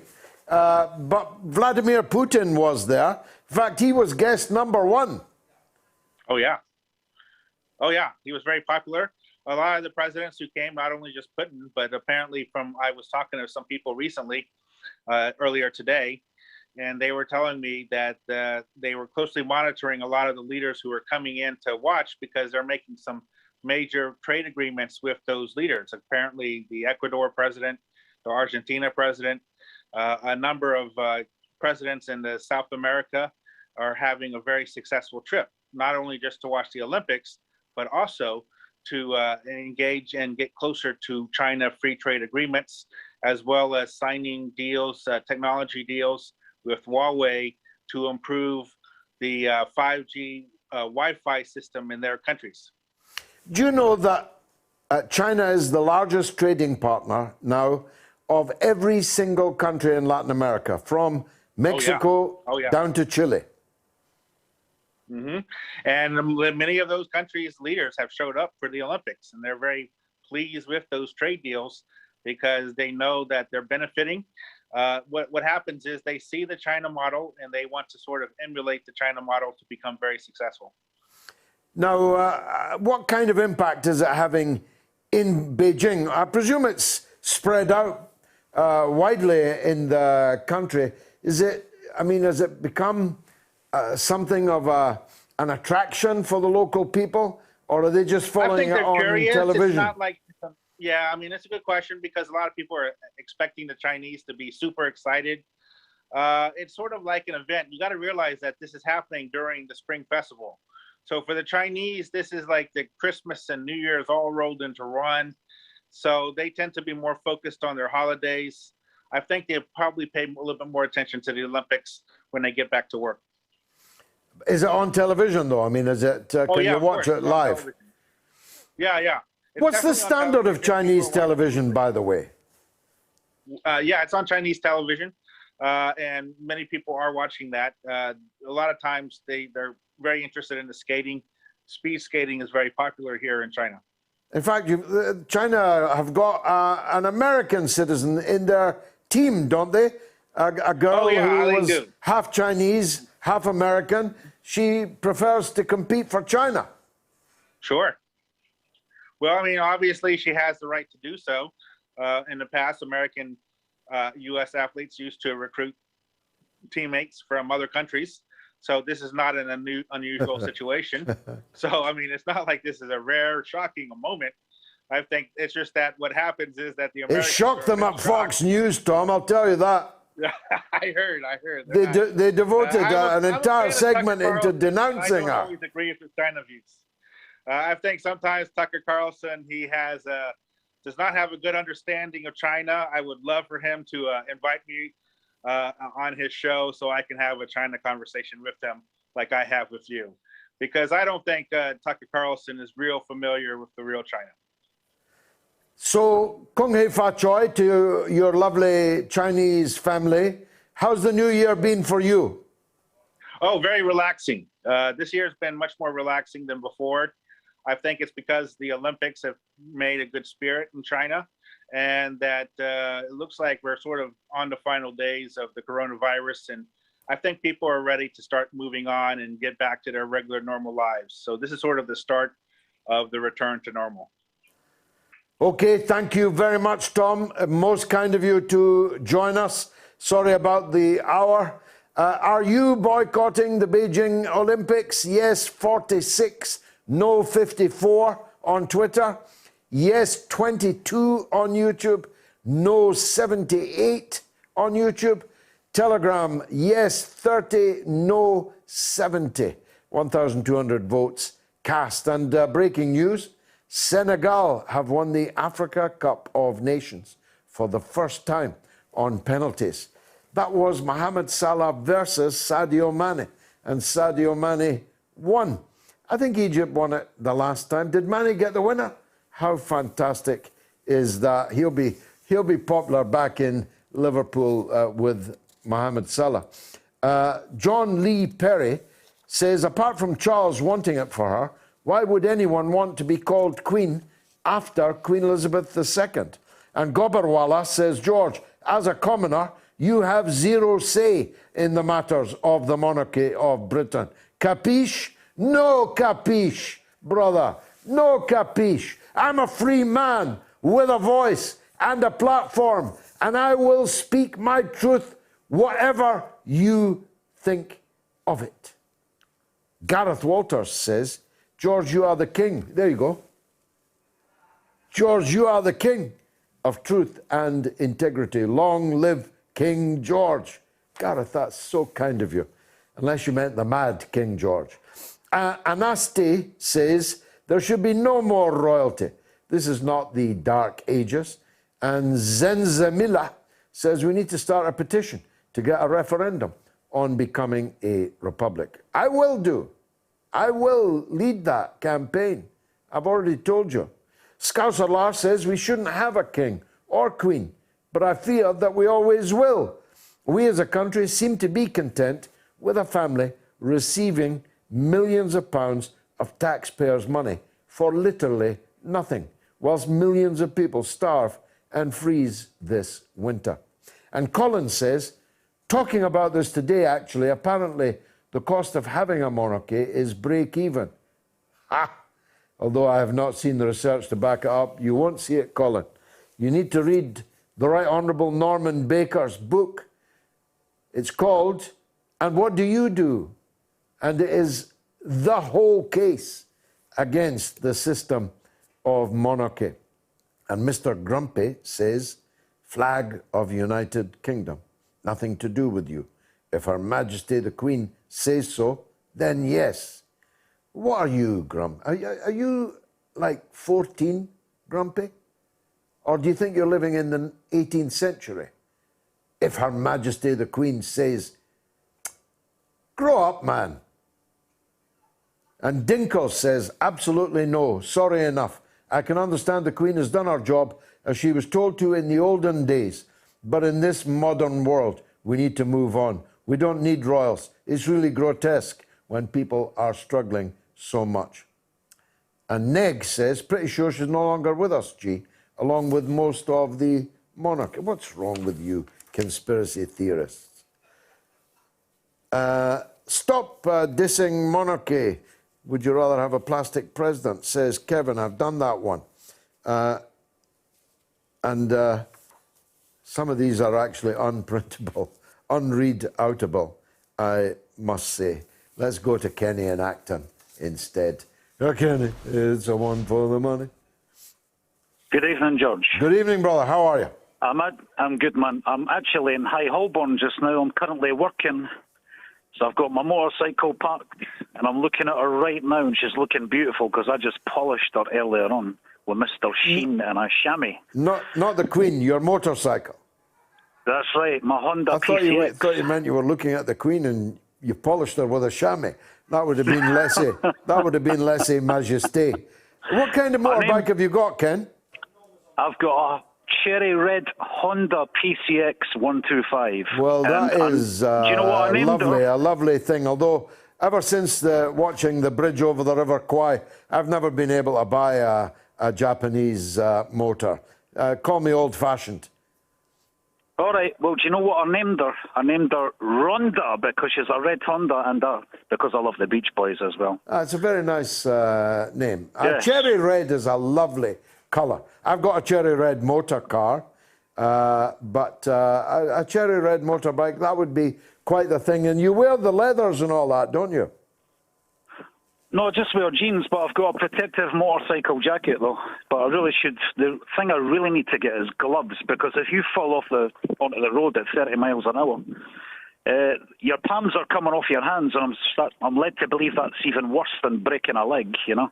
Yeah, I can well, I really need to get believe a that. pair of gloves.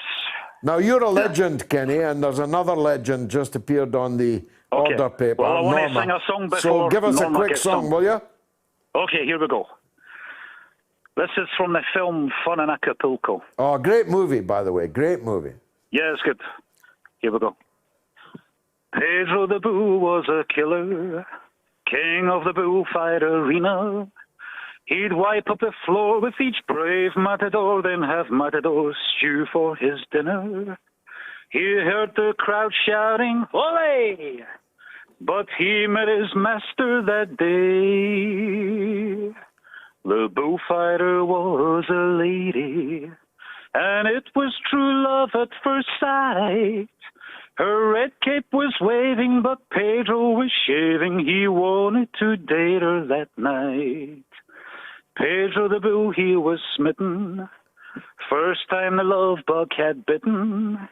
He once was a mad bull, a wild and a bad bull, but now he was mild as a kitten.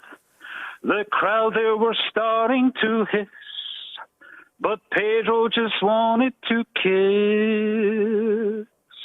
The bullfighter was a lady, and Pedro, he liked what he saw. Fantastic. He floated on air with the rose in his hair as he waltzed with that sweet matador. Bravo, bravo, Kenny. Excellent rendition. I'm only clearing you off the line because there's another legend, Norma in Bristol. Go ahead, Norma.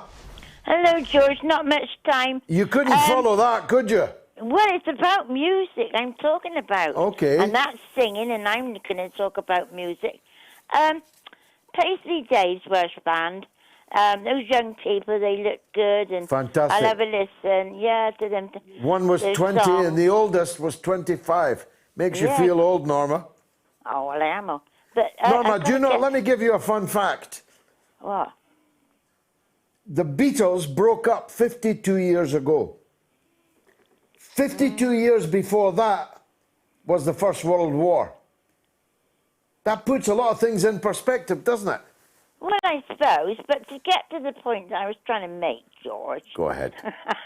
is that my son, he does, he's on a radio program in Bristol, and he interviews a lot of young groups. But I do feel, though, that the classical composers are rarely mentioned. Now, on Private Passions today, they had this lady, Barbara Taylor Bradford, and she had a beautiful lot of music. Puccini's favourite operas, Tchaikovsky's Swan Lake, and Beethoven's Moonlight Sonata, and that man.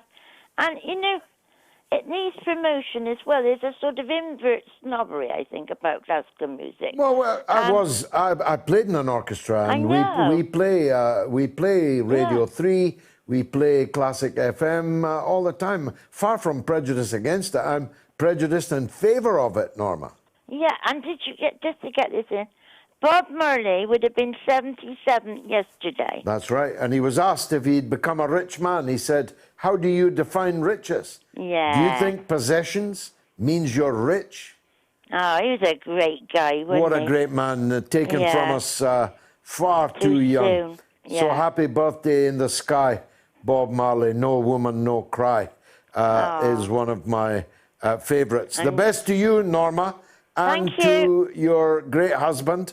I hope the two of you see out this winter comfortably as spring is headed our way. It's time up for me, though. But God willing, I'll be here next week at the same time in the same place. It's been marvellous. I hope you come back and see me again.